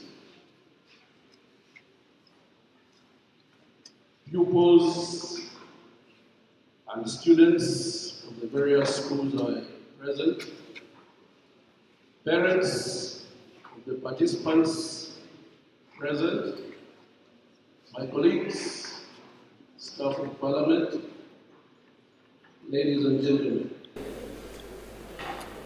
We are happy and indeed very happy to be here with you today. When we were approached by TDA about joining hands to come and take part in this debate, we were indeed honored because one of our major objectives is to take Parliament to the people. And from the interaction we've had for the previous 2 days, including the video that you watched a few minutes ago, we briefly try to emphasize what are the roles of a member of Parliament, what are the do's and don'ts, and if possible, like through the video, we try to share with you excerpts of what goes on in the House where you are not. Now, back to the point of debate.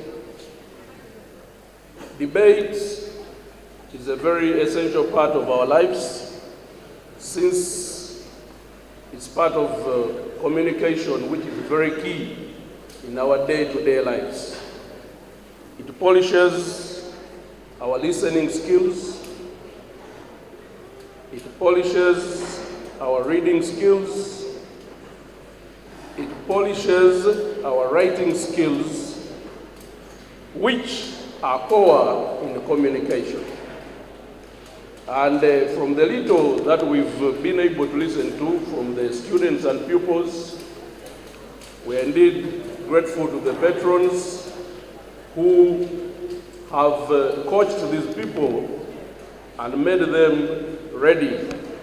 When you listen to some of them speaking, you might imagine that they are robots, because the speed at which they speak, in order to pass on the point within the given time, if you are not a keen listener, you might not make anything out of it. There are particular students who I saw in Budo last year, who were in Budo last year. I don't have their names off cuff, but at least I know their faces. And I saw them again today. The speed at which they were speaking in Budo last year, I think either is the same or even faster this year. I commend them for that. Then we were discussing with Simon there, the debate by NTARE School and I think Beranyanyi. Okay, NTARE School in Budo, I think, took the trophy, took the national trophy. And I think only one of the people who were in Budo last year participated. The one who was seated here was putting on shorts. And I was telling Simon that even last year, that is the speed at which that young man was talking. So just listen keenly and you'll be able to comprehend what he's saying. Then the young girls from Beranyanyi were also very impressive. I was looking out for one of our colleagues, Anojo Beranyanyi, but she's here, and now She was very far from me. I wanted to tell her that your school is doing a good job. So anyway, the winner will take it. I don't know who will win, but we were impressed. At least we shall leave this place while impressed. So back to the point that now, in case you need us, we're always available. It's part of our role to come out to the public and share with you what goes on in the Parliament. About the young girl who asked a question whether the information will reach, I think you are ably answered.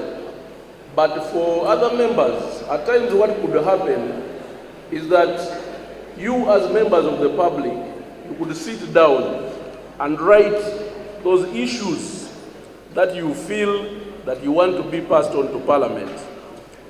When you write, you have members of Parliament, either youth members of Parliament, you have your area members of Parliament, through whom such petitions can be forwarded to Parliament and tabled on the floor of Parliament.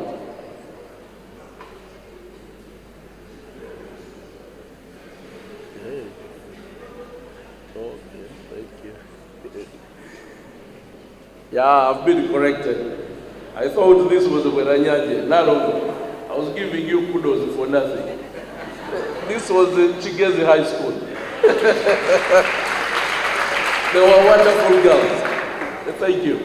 They were wonderful girls. They really presented, they did the debate very well. But the winner will take it. I don't know. I won't take sides. The judges are doing their work. Yeah, so I was saying that now you could write a petition through your members of Parliament who will present it on the floor of Parliament. And whatever your grievances are, will reach the House, be discussed, and possibly implemented. So, finally, I would like to request, like I did last year in Bodo, because we say that other than the debating clubs, we also interact with what they call the youth parliament. As Simon was saying here, if at all the national debate, is it cranes, are not a registered entity, let it be registered so that you can go through the Ministry of Education, table your budget through the Ministry of Education, and it reach the floor of Parliament, so that maybe you could be allocated a budget for your activities. Once that is done, you are assured of funding. But you know, even the Bible, they say, knock. And what will happen? Ask. And you'll be what? Yeah. Thank you very much.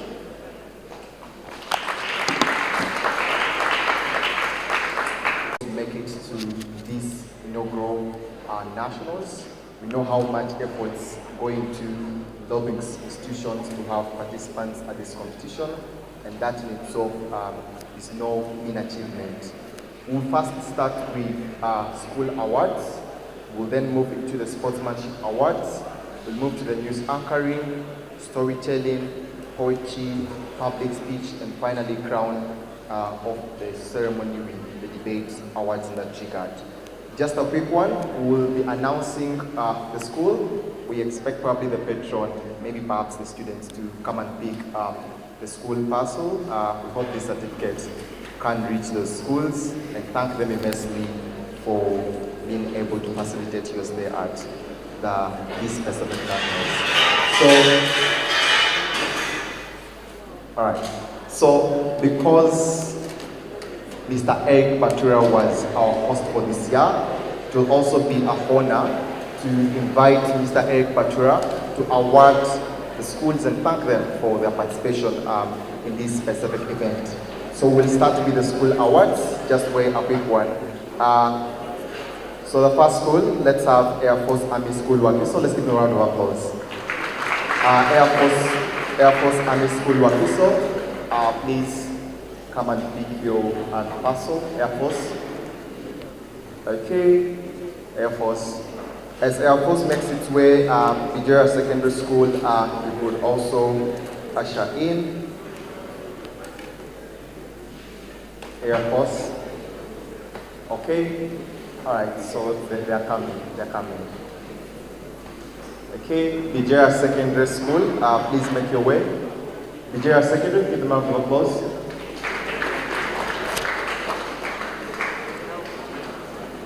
We encourage the learners as well, come with a picture. That is Air Force Army's School Wakiso. Thank you again.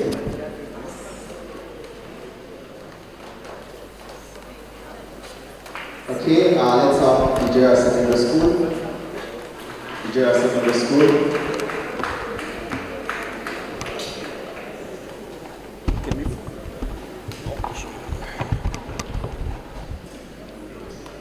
Okay, let's have Werelyaja Girls Senior Secondary School. As Werelyaja prepares, Koloma Primary School, Werelyaja Junior School, you also make your way. Werelyaja Junior School, the patron. Okay, so this is a patron from Werelyaja Junior School. Thank you again for participating in this inaugural event. Right after her will be Werelyaja Girls Senior Secondary School, our patron. Okay, Koloma Primary School, you could get in as well. Koloma Primary School. Father Kayonza Memorial School, please make your way. Okay, Father Kayonza. That is the patron of Koloma Primary School. Father Kayonza Memorial School, as they get up front, Francis Ayume Memorial Secondary School. Francis Ayume. Okay, that is Koloma Primary School. Father Kayonza. Okay, just before that, that is now Francis Ayume Memorial Secondary School. Francis Ayume. And then that is Father Kayonza. In Jumo Progressive Secondary School. Jumo Progressive Secondary School. In Jumo Progressive Secondary School. As they come through Chivingo Girls Secondary School. Chivingo Girls Secondary School. Round of applause for them. Kakuglu Memorial School Chibuli. Kakuglu Memorial School Chibuli. That is Ijumo Progressive Secondary School. Right in is Ijumo. Okay, that's Kivingo Girls. Kakungulu Memorial. As they come to check the certificate, let's have Hangara Seed Secondary School. Hangara Seed Secondary School. Thank you as well for participating at this year's event. Let's have Chigezi High School. Chigezi High School. Chigezi High School. As they make their way in, Chisui Mapera Secondary School should be on their way as well. That is Kakungulu Memorial School Chimuri. It's a picture. And Hangara will be following right in. And let's have Chigezi High School. Chisui Mapera Secondary School. Chisui Mapera Secondary School. Okay, the Hangara Seed School.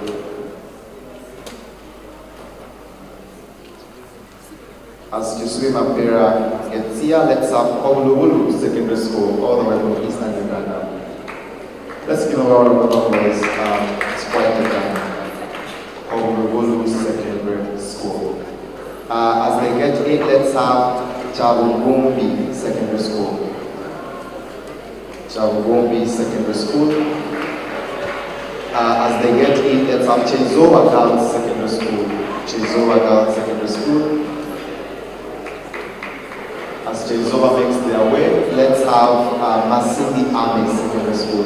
Masindi Army Secondary School. That's the patron of Chezoa. Mercedes on their way. MBARARA Municipal School. MBARARA Municipal School. MBARARA Municipal School. As MBARARA as well. Ngamwa High School. That is MBARARA Municipal. Ngamwa High School. Okay, as they get their way here, Tungamo Girls High School. Tungamo Girls High School. Tungamo Girls High School. As Tungamo makes its way, Nyaliro Secondary School. Make your way to Nyaliro Secondary. Okufara Secondary School. Okufura Secondary School, sorry. Okufura Secondary School. All the way from the northern part of this country. As they make their way, Parental Care Nursery and Primary School. Let's have you make your way and give this super token of appreciation. Premier Secondary School, Oiva. Okay. So as the numbers start out, alright. Okay. Alright. Yes, and just right there is Parental Care Nursery and Primary School. Premier Secondary School, Hoima. Just right forwards. As that happens, Restore Leadership High School. Restore Leadership High School. Restore Leadership High School. All the way from northern part of this country. Revival Girls High School will also make the way. Revival Girls High School. Okay, this is Restore Leadership High School. Ruare Secondary School, you should be preparing. Okay, that is Revival Girls High School. Xavier High School, Chiboga, should also be preparing. So that is Revival Girls, and right after it is Ruba Secondary School. St. Andrew's Seat, we're getting close, and St. Edward Secondary School, Umi. Okay, that is Ruba Secondary School and Xavier High School just right after that. St. Andrew's Seat Secondary School. St. Andrew's Seat Secondary School and St. Edward Secondary School, Bukumi. Let's have St. Francis Xavier Modern Secondary School, St. Francis Xavier Modern School. As they make their way, St. John Bosco Seminary, Koima should also be on their way.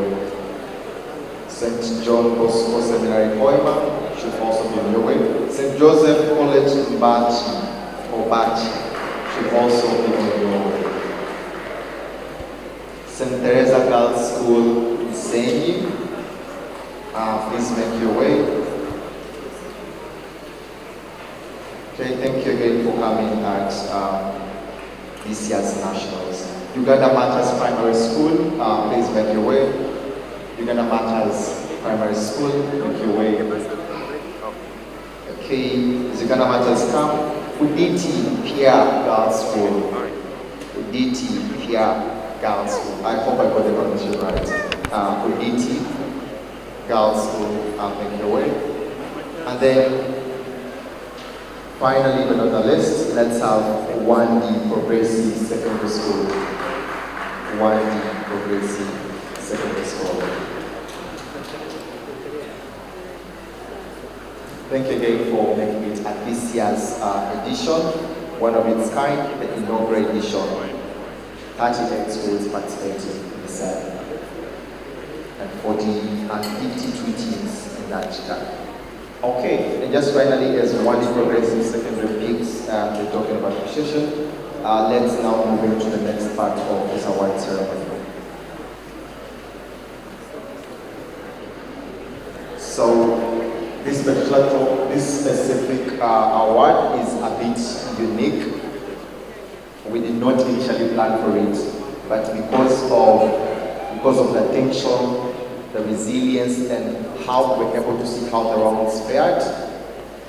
We felt that it was prudent that we recognize such remarkable strengths. We will be introducing the Sportsmanship Award from this specific competition. Note that the rationale under this award was the consistency these young players are most likely portrayed. Quite often when you lose rounds, it's very discouraging for a lot of speakers. And for most of them, they are either sobbing or most likely aiming at pulling out of the tournament for the same reason. These young players, despite their performance on top, they were able to pull through, and it was a resilient and consistent fight. The Sportsmanship Award for this year will go to Branyanji Junior School that institutes Ainaito and Mbisha and Thank you again to Branyanji Junior School. The Sportsmanship Award goes to you. And it's an emulation for the same. They are pretty youngsters in junior school, but they were able to do that. We think it was remarkable, it's worth recognition.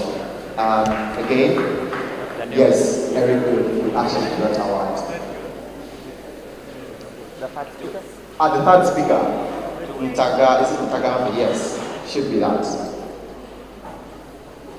You're part of this strong team that pulled off such an awesome journey. Thank you again, keep debating and keep growing in that regard. Let's give a round of applause. It's not easy.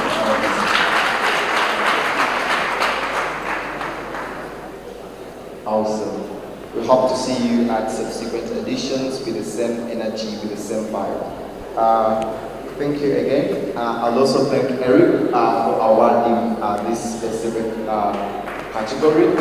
We'll now excuse him for now, and we'll have a round of applause. We just thank you.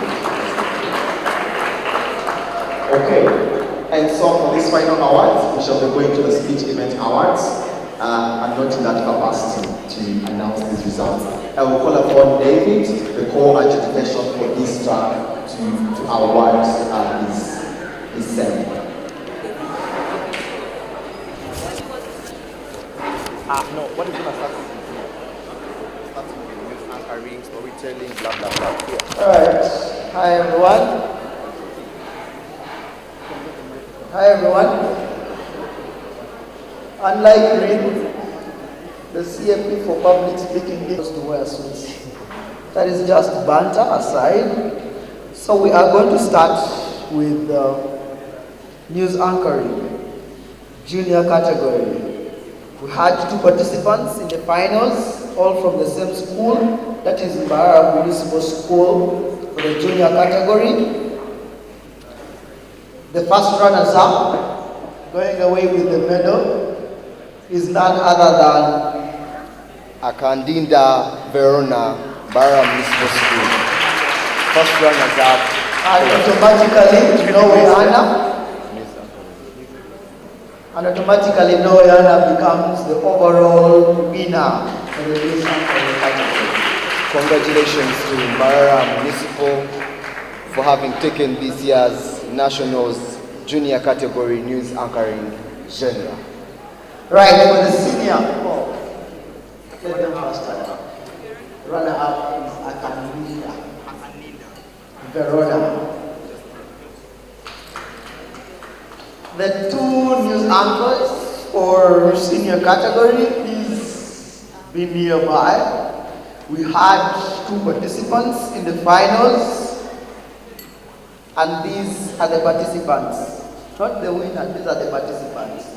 Okay, these are the what? Not the winners. From Bijera Senior School, we had Owamani Egan, and from NTARE School, we had Ainemani Jordan Emmanuel. Those were the participants that we had for news anchoring in the senior category. We are waiting for the little children to get their awards and then we will proceed.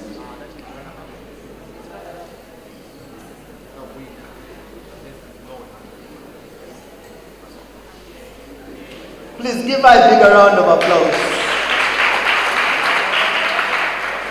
She did extremely well and she deserved congratulations, MBARARA Municipal School, for winning news category. Now, for the senior category, we had two participants. I've already mentioned their name. One was reading for us the news as a TV presenter, and the other was reading for us the news as a radio presenter.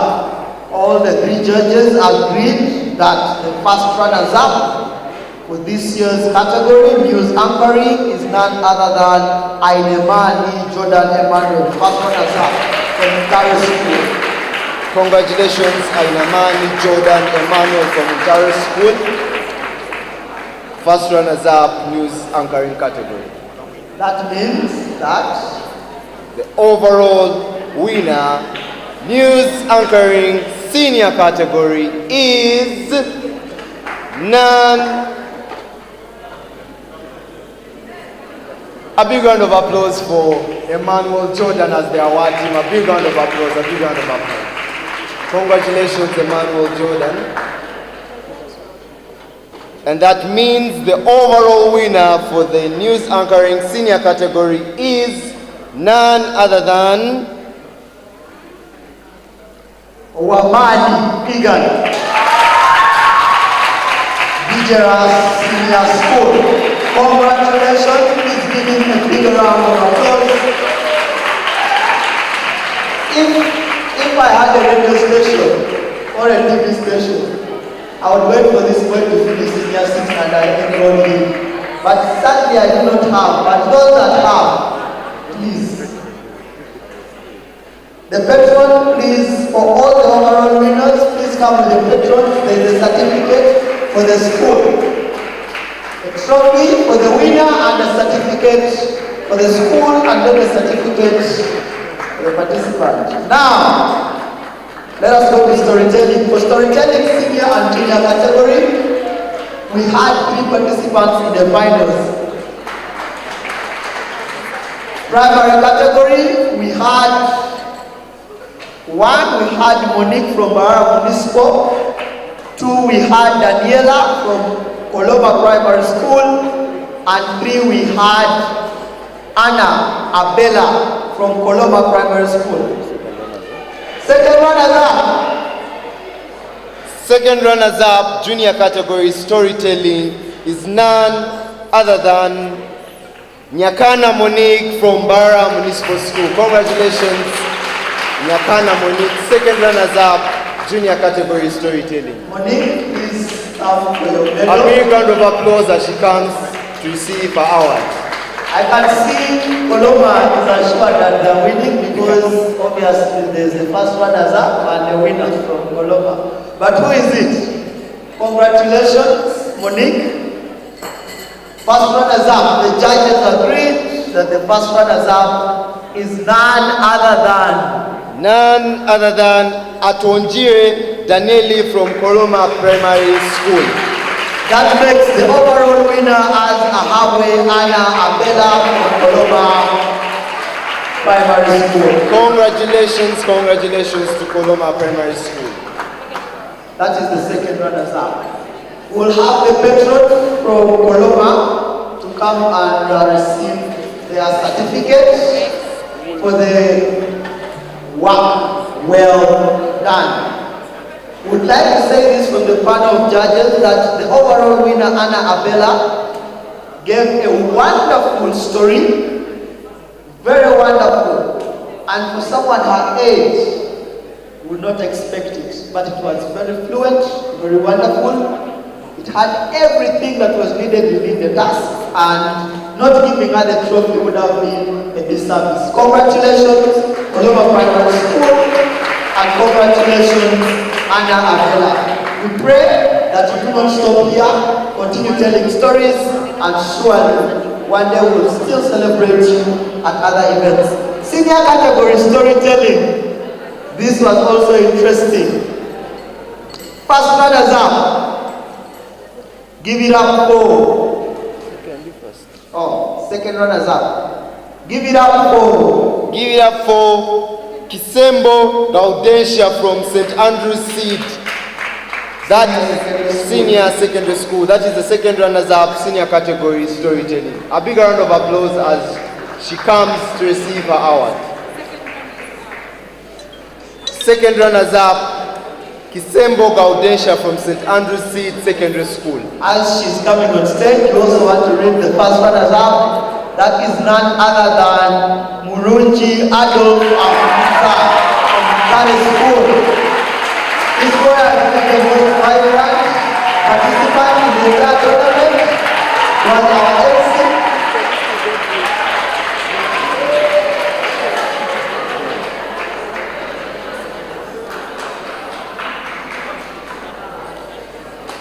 And he was our MC as well. Now the winner, overall winner is none other than Muhereza Arnold from Bijera Essex. Congratulations. Congratulations Arnold from Bijera School for that. Please give him a big round of applause. A very wonderful story that came from Arnold.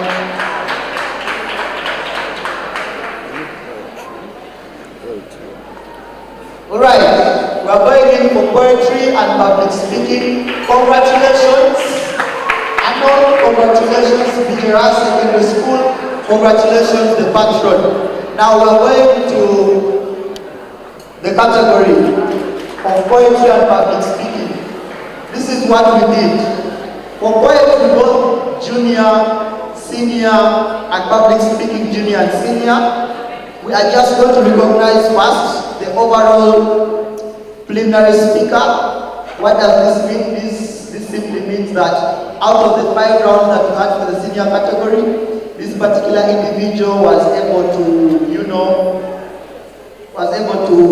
perform extremely well. However, we'll just mention their names. And they will not come here for any award because we do not award those individuals. We only award them for the great work they do around. They have a certificate. You have a certificate for, oh yeah, there's a certificate for them. So, we'll start with the junior category. The best poetry. For junior category poetry, the best preliminary poet. The best preliminary poet is Kugumaho Mark from MBARARA School. Out of all the rounds that we had before they broke to the finals, Kugumaho Mark was the best preliminary speaker. Congratulations, Mark.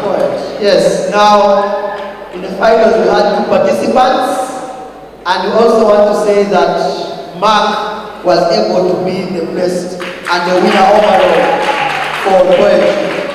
So at this point you can give Mark his trophy, the best poet, and then also for his award for being the best preliminary poet. He's the best poet. Then the first runners-up is none other than Lena from Baretoria. This girl is very young. She's a very young girl, but if that girl starts delivering a poem, trust me, you'll be impressed. Congratulations, Mark. Please take your trophy. Let me come and take your medal and the certificate. Congratulations. Keep it up. Continue delivering poems and continue telling your patrons that you want to come to our tournaments. They should not leave you behind the next time. You should continuously come. Now, we are going in with the junior category, public speaking. This one, and the final was heated. Very heated. Very, very, very heated. As the judges category that we had. So, the best preliminary speaker will come here.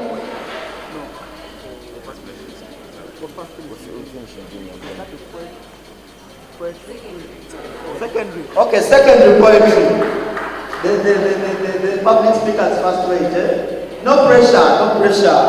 What? We got you covered. We got you covered.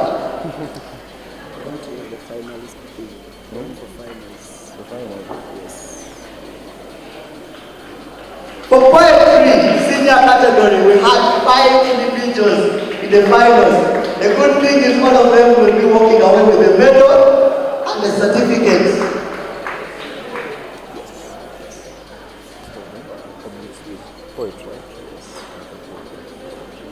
All right. Poetry, senior category. Starting with, in position 5, all the 5 judges agreed. In position 5 and the 5th best poet for this year's nationals is none other than Amwesiga Baron from Nganwa High School. Congratulations, Baron, on becoming the 15th best poet. A round of applause as Baron receives the award. I told Baron when we were doing the preliminary round, because he's the smartest, I told him, as you have come smartly dressed, please make sure at least you reach the finals. And you have not disappointed. Congratulations, Baron. Thank you very much for showing up. Thank you very much for giving us a spirited fight. Now the second person I'm going to be awarding, the name gives me a very hard time. The 4th best poet is none other than Nabasa Rebecca from Bijera SS. Congratulations, Nabasa Rebecca, as the 4th best poet, senior category. Nabasa, congratulations. That we are now remaining with three, the top 3. The people that are awarded, we are going to start with the first runners up.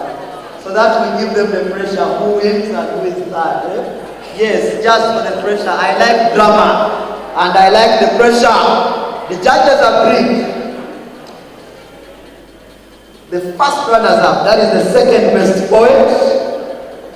They had good creativity, a clear message, but it just wasn't enough to give them the first position. Give it up for Wesonga Melchizedek from St. Andrew's SS. Congratulations, Wesonga Melchizedek, as the second best poet, senior category. That is the first runners up. Yes. Thank you very much, Melchizedek. Please come with your medal and your award. Alright, so we are remaining with 2 ladies. We are remaining with 2 ladies, but before I do that, does the pressure increase or it decreases? It decreases. Now, I want to say something. The 2 points, one is the winner, the other is the 3rd best point. All of them brought directly from the preliminary rounds to the what? To the finals. To the finals. But before we do that, the best overall preliminary poet, that is from all the other round, we have to recognize is alright, the best preliminary poet, not the winner, guys, let us listen clearly. Not the winner, but the best from all the 5 rounds is the person we are going to read. That is certificate. Yes, there's a certificate. Alright, the best preliminary poet is none other than Okuyangabire Masi from Gweranyanchi Girls School. Now, as she's coming, I also want to announce that the 2nd runners-up for poetry, that is the 3rd best poet, is also Masi from Gweranyanchi. So she was the best overall preliminary and also the third best poet at the finals. A big round of applause as she comes to receive her rewards. That simply means the only name that we have not mentioned is the winner, and that winner in the finals gave us what I termed or coined as a remembrance poem. She was able to remember the scenarios that happened, and the judges said she deserves it. Give it up for Muhindo Latisha, Consulate of St. Teresa Girls School. The patron, please also come and receive the certificate for being the winner. Now poetry is done. Now that poetry is what? Now that poetry is what? We are going for public. I'm having chills. Someone say chills. Chills.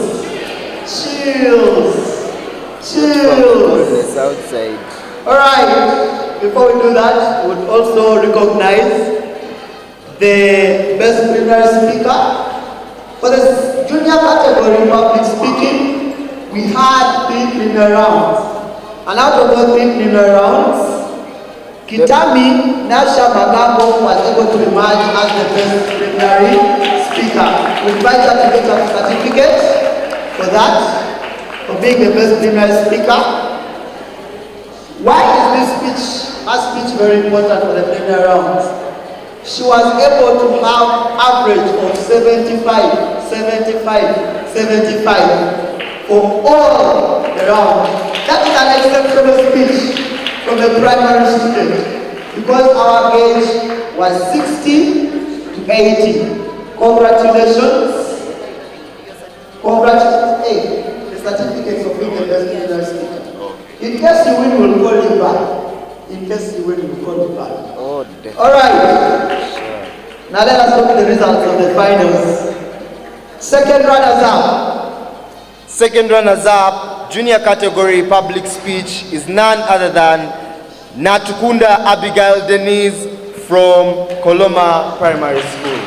Abigail Denise, the little angel, this lady was the MC for our yesterday's sessions. This is the first European win. Watch out. The future of Koloma is indeed. Congratulations. Alright, so we are now going in for the first runners-up and then the overall winner.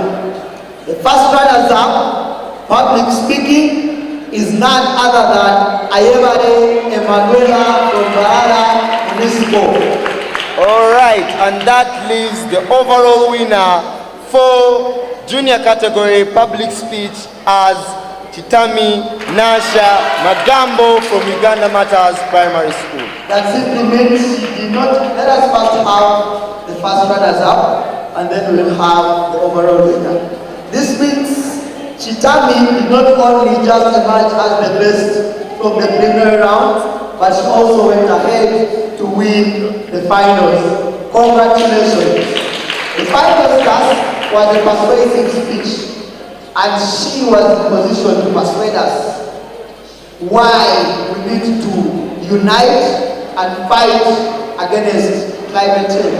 Let us have the patron for Uganda Matters Primary School, as well as Chitami Nasha Magambo, who has trophy, medal, and certificate. Congratulations.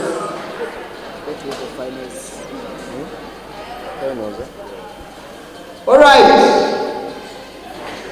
before we go to the senior category, we want to recognize the best preliminary speaker to come and pick her certificate as well.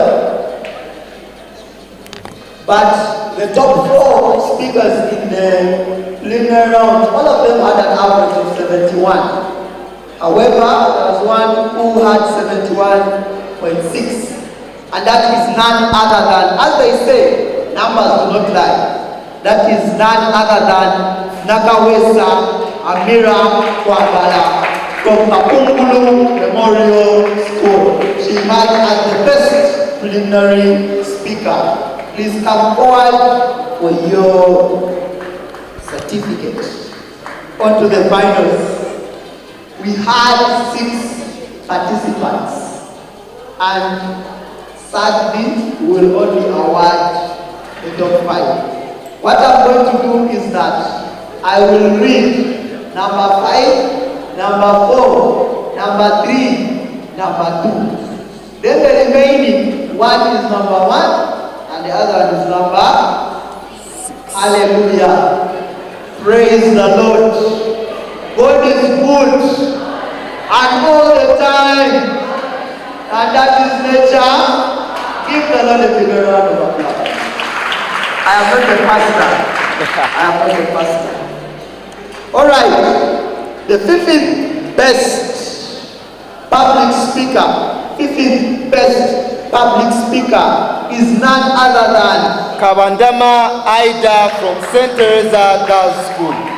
Congratulations, Aida, St. Teresa Girls School. That is our 5th best speaker, senior category. Before we bring the 4th best public speaker, it is important to note that the task for the finals required these people to first of all be as persuasive as possible because they were talking to the people of Kawempe. Now, the question that all the other speakers need to answer is, did you speak to the people of Kawempe so that they can give you the trophy? And those people were the judges. The 4th best public speaker is none other than Arinda Miriam from Bijera Secondary School. Congratulations, Miriam. Congratulations. Alright, please. Guys, why do you think that is? Please give a big round of applause. Give a big round of applause. It's not easy. It's not easy. It is not easy.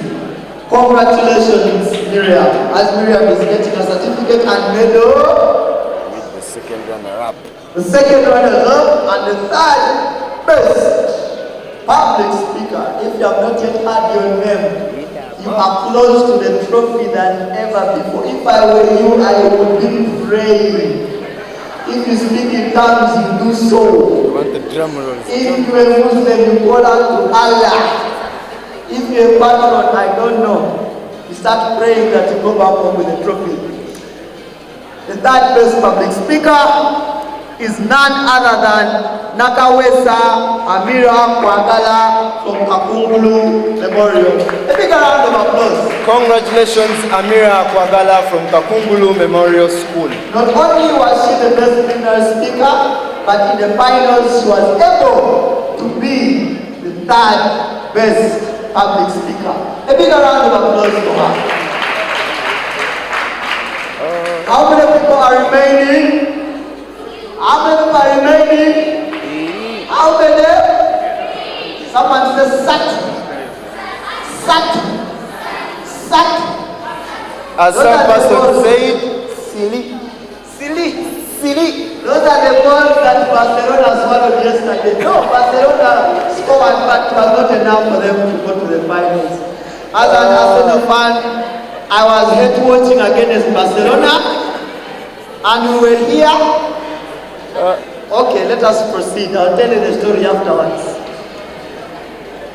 The 2nd best public speaker is none other than Shemerewe Doris Amoti from Branati Girls School. This speaker started her speech by saying, Abakawe Jemuri, and he said Jemuri, but apparently it wasn't enough to take the trophy. But congratulations, 2nd best public speaker. You were this close. That simply means next time, hopefully, you will take the trophy. You will take the trophy. Hey, the pressure is getting. I am going to read, you will forgive me. I will use 1 minute to tell the story. In just 1 minute, yesterday, Inter scored the first goal and the second goal. As Inter fans were happy. First half. Second half, Barcelona scored the first goal and the second goal. I started saying this thing is not happening. This is not happening. And then Barcelona scored the 3rd goal. 87 minutes. 90 plus 3. Inter equalizes. I read mine. Up to now my head is aching. But extra time, Inter scored the goal. And that is why I am happy today. Now, one of the speakers is going to be the Inter, and the other is going to be the Barcelona.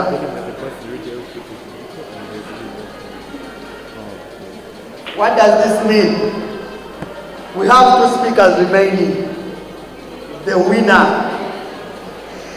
winner, public speaking, TDA Nationals is, and before he reads, I promised myself at the beginning of the tournament that whoever wins has a courtesy from Debate Foster and TOA will be able to give that person free public speaking training for the entire year.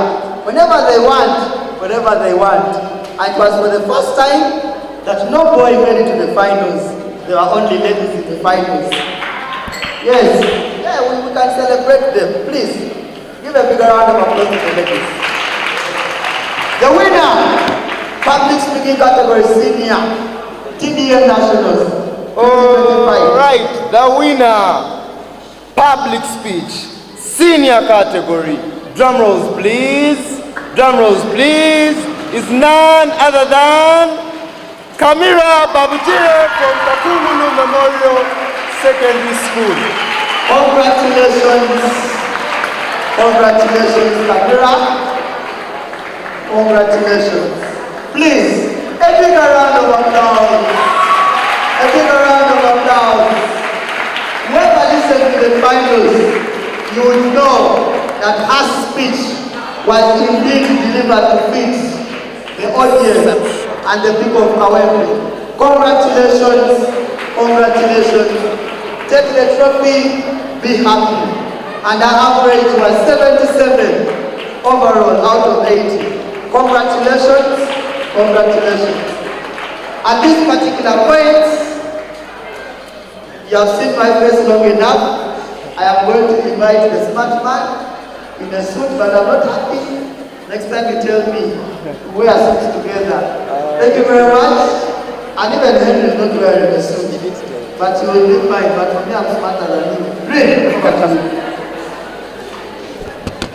We are running pretty late. I'm just going to rush these announcements because we have to be leaving right in a few. Because we did not award the host of this tournament, let's have the chief guests just to recognize NTARE School for hosting us in this tournament. Let's give a round of applause. NTARE has been doing us. Mr. Eric, please. Melody.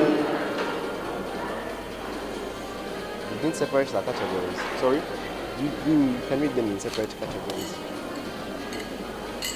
The separated categories. It's one.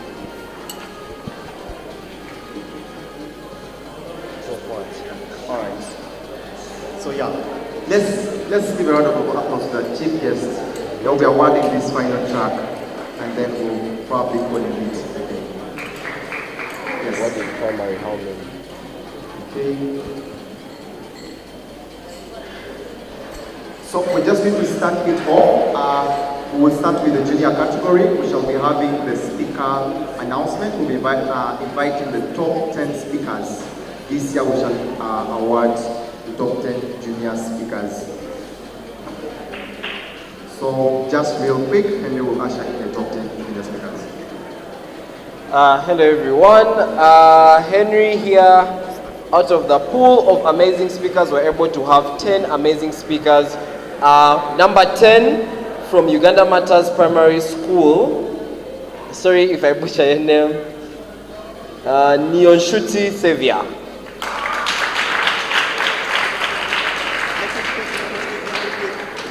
In position 9, from MBARARA Municipality, from MBARARA Municipal, we have Ahuire Jackson. In position number, please, you make it quickly, you make your way quickly in front. Position number 8, from Koloma, we have Kabachenga Goretti.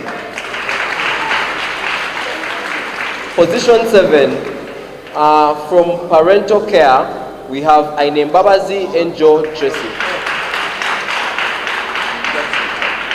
In position 6, from Koloma, we have Ayevare Martha. In position 5, from MBARARA Municipal, in position 5 from MBARARA Municipal, we have Ahereza Trevor Richard. Position 4, from MBARARA Municipal, we have Otafire Ivan. Okay. In position number 3, from Parental Care, we have Navibasa Blessed. From position number 2, from Parental Care, we have Nikusima Leah. And of course, our overall best speaker, it's debate culture, we give them a standing ovation. I don't know if we have the time for that, but our overall best speaker, drum rolls. Our overall best speaker from Parental Care is Ashaba Isaiah.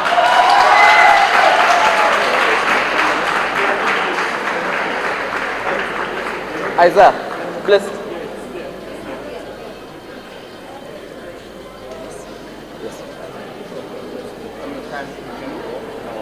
Okay, so over to my boss. All right, thank you again. Thank you, Henry, for announcing the top junior speakers. We're moving to the senior track. The track was very competitive. What we chose to do this time around is to adjust. It's not happened anywhere. We shall be announcing, awarding the top 15 speakers. In position number 15 is Ampire Angelina from Gweranyanja Girls.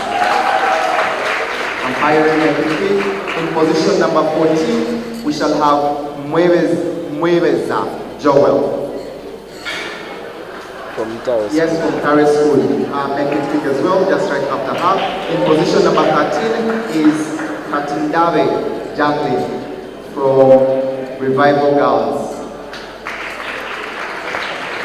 In position number 12, we have Aherza Julian Talent. In position number 11, we have Oyesiga Jordan from NTARE School. That marks the top bottom 5. We'll now move to the top 10. In 10th position, we have Atamba Alan from NTARE School. In position number 9, we have Mbawazi Tina Christine, Revival Girls School, High School. In position number 8, we have Aine Mbawazi Shina Cynthia from Chigeze High School. In position number 7, we have Mugasa Sean Solomon from NTARE School. In position number 6, we have Mugambe Benedict from NTARE School. Round of applause, please. Don't stop clapping. In position number 5, Ankunda Sasha from Revival Girls. In position number 4, we have Ahaviona Andrew Lords from NTARE School. Round of applause. Yes, in third position, we have Mosime Arnold still from NTARE School. A round of applause. Yes, in second position, we have Arinda Anderson from NTARE School. And with an overall average of 71.42 out of 80, the best speaker for this year's tournament, inaugural edition, is Ozawa Mambo. Let's have Big Mambo. Congratulations, Mambo, for best senior speaker. Remember, they have to award second runners up. Yes, and just right in, as that happens, we shall now be moving on to the team awards. We shall start with the second runners up within the junior category. So, from third. Third runners up from the junior category, put it up for MBARARA Municipal School. A round of applause. This is MBARARA Municipal, performs and pick your school certificate. Third runners up. MBARARA Municipal. MBARARA Municipal. MBARARA Municipal. Just hold on there, hold on. Overall best speaker. That is again the overall best speaker. So she wins a silver medal, a certificate to hang, and a vacuum cup from the parliament, and also a notebook. Please clap for the overall best speaker. Okay, so let's have MBARARA Municipal just coming in as the third runners up in the junior track. MBARARA Municipal School, please make your way, make your way. MBARARA Municipal, and thank you again for competing at this year's edition. In second place, second runners up, is none other than Koloma Primary School. Koloma Primary School. Koloma Primary School. Please come. Koloma Primary School. Koloma Primary School. Now, the results. Okay, you just like okay, that is MBARARA Municipal.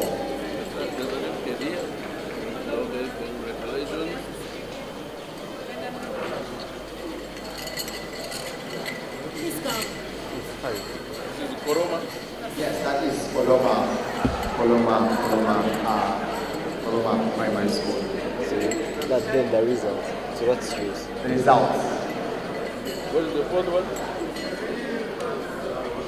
Should be the patron actually. Yeah? The school, but it's fine. Just go ahead. The teacher. Those are the second runners up. This has been Yes, it's time for the results. I was privileged to serve as the chair of this specific panel, the finals panel. In this specific finals, we had parental care arguing in the proposition team, parental care nursery primary school in the proposition, and in the opposition we had Uganda Matters Primary School arguing in the opposition team. From a decision that stressed, initially it was a 4-1. What happened is one judge got baptized and now we had a 5-0 ballot. On a unanimous decision, the first runners up for this year's edition is Uganda Matters Primary School. Let's clap for Uganda Matters Primary School. They gave us a spirited fight at the finals and the will be the first runners up at this inauguration. Uganda Matters Primary School, please make your way. Please, round of applause. Round of applause. Thank you, Uganda Matters. That is all boys.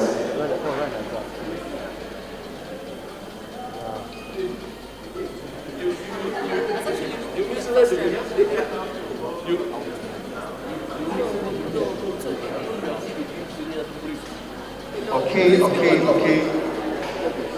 And in that same spirit, that is Uganda Matters Primary School. Please, a round of applause. They did well. So, before we announce or we call the champions, you acknowledge finals best speaker at what conference? Yes.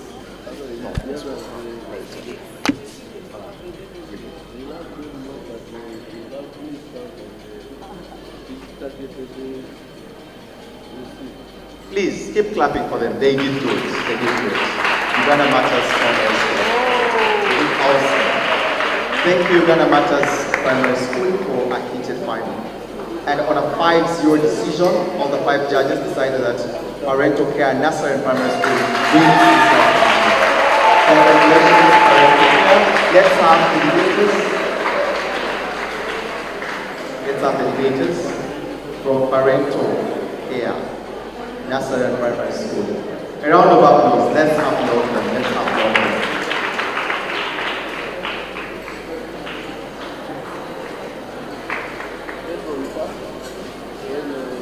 That is parental care.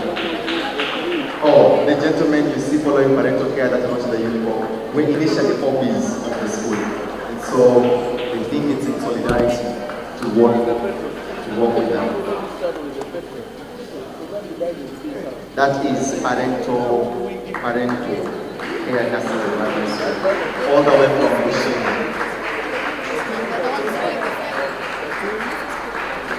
As you can see, they seem decorated for the event. Please keep clapping for these junior stars. Thank you, parental care. And the patrons as well who made themselves branded tags with the final. You will say that here at the final.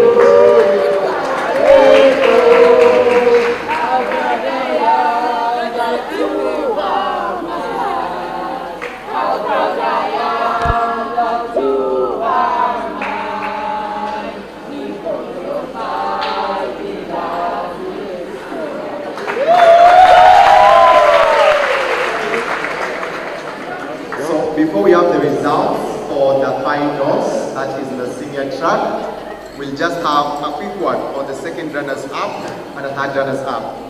In the third place of the secondary category, or the fourth place, that is the third runners-up, is none other than Revival Girls High School. Revival Girls High School, let's give them a round of applause. Revival Girls, please make your way. Make your way, Revival Girls. Revival Girls High School, please make your way. Thank you for placing fourth at this year's edition. Revival brought in position number 4. Yes, the camera. And the patron as well, please. You have to make your way here. Okay, that's the patron from Revival Girls High School. Okay, yes, that is the patron. The second runners up is Air Force Army School. Just right at the semi-finals. That was Air Force Army School, Wakiso. Thank you again for the edition award they won. Let's clap for Air Force Army School.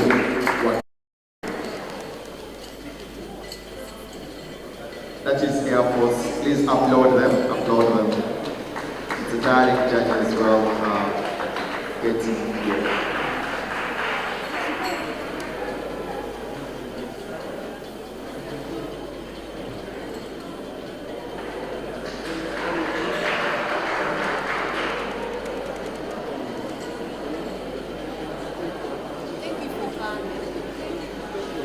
Okay, thank you, Air Force Army School, for making it. So before also as well we go to the final results, which are going to be the top 2 in what was decision in the final round, allow me to recognize this award is, I felt like the speeches in this tournament were moving, but some of them were more moving than other speeches. This particular speaker had an average of 71.70, the highest speaker score in the tournament. Overall, it doubles as the overall speaker for the tournament. He was also the best junior speakers in their final, and also the best speaker in the junior category. That is Ashaba Isaiah. Let's have Ashaba Isaiah with a simple token of appreciation, and then we'll have the final announcements.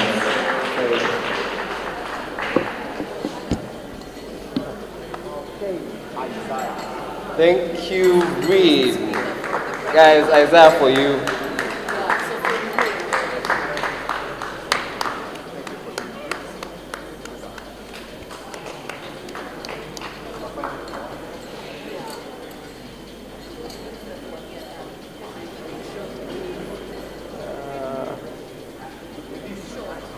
Okay, I'll keep this very short. The moment everybody has been waiting for.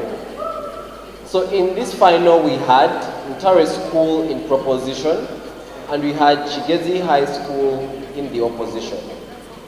On our consensus, we had a 7 unanimous ballot. But before that, we want to acknowledge the best speaker for the finals in of itself, because we believe this speech was very moving out of all the speakers in the round. And that goes to Mugabe Benedict.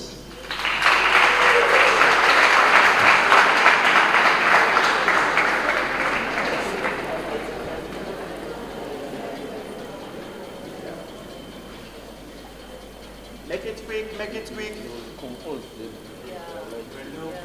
Now, the moment we've been all waiting for, who was able to convince all the 7 judges on the panel.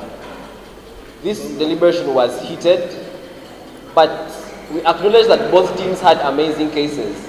It went down to who had a better case. Therefore, on a 7-0 unanimous ballot, drum rolls.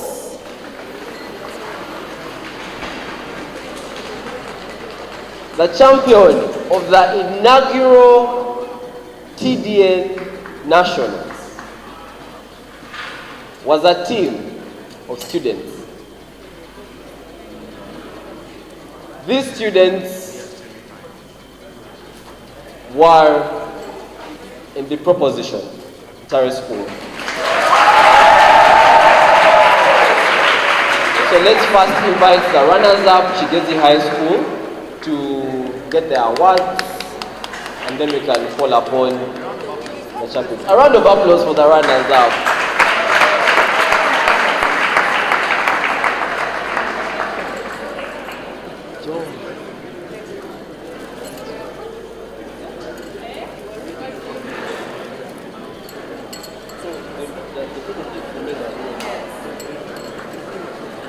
Guys, a round of applause. It's not easy to make it to finals, especially in such a tournament.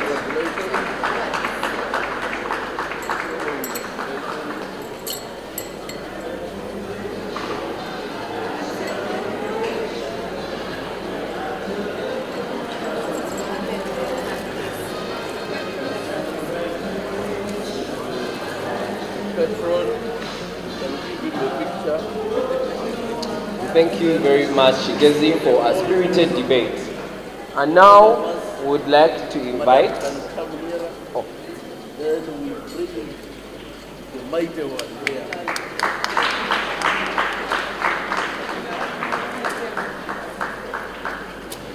And now, we would like to invite the champions, NTARE School, to come and pick their awards and their trophy. Let's clap for their names. Guys, it's not easy to win.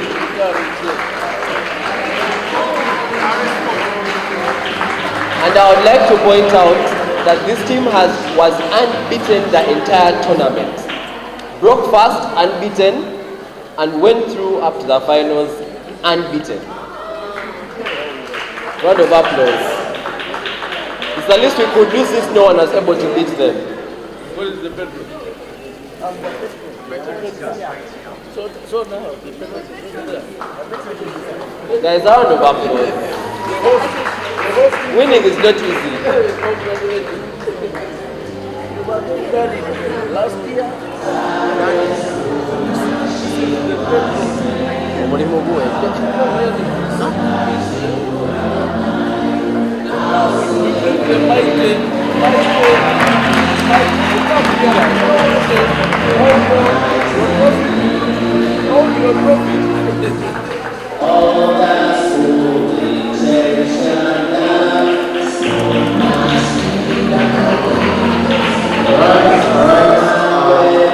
Thank you, our chief of guests, for ushering this final segment of our ceremony.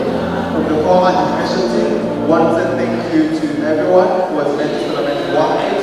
From the feedback which is given by the judges, I think it's a very great starting point for both of them. Thank you, everyone. Thank you so much. I congratulate each and every person for making it up to this far. The program after here is that we are going for meals.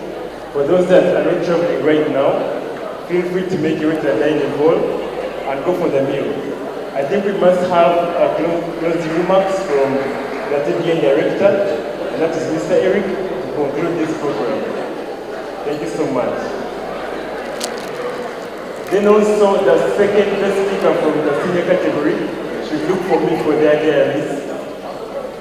Thank you.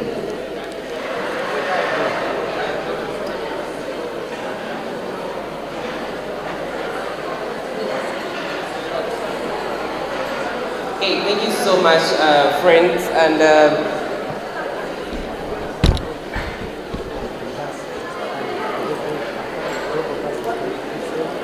okay, I'm so grateful that we finally reached at the end of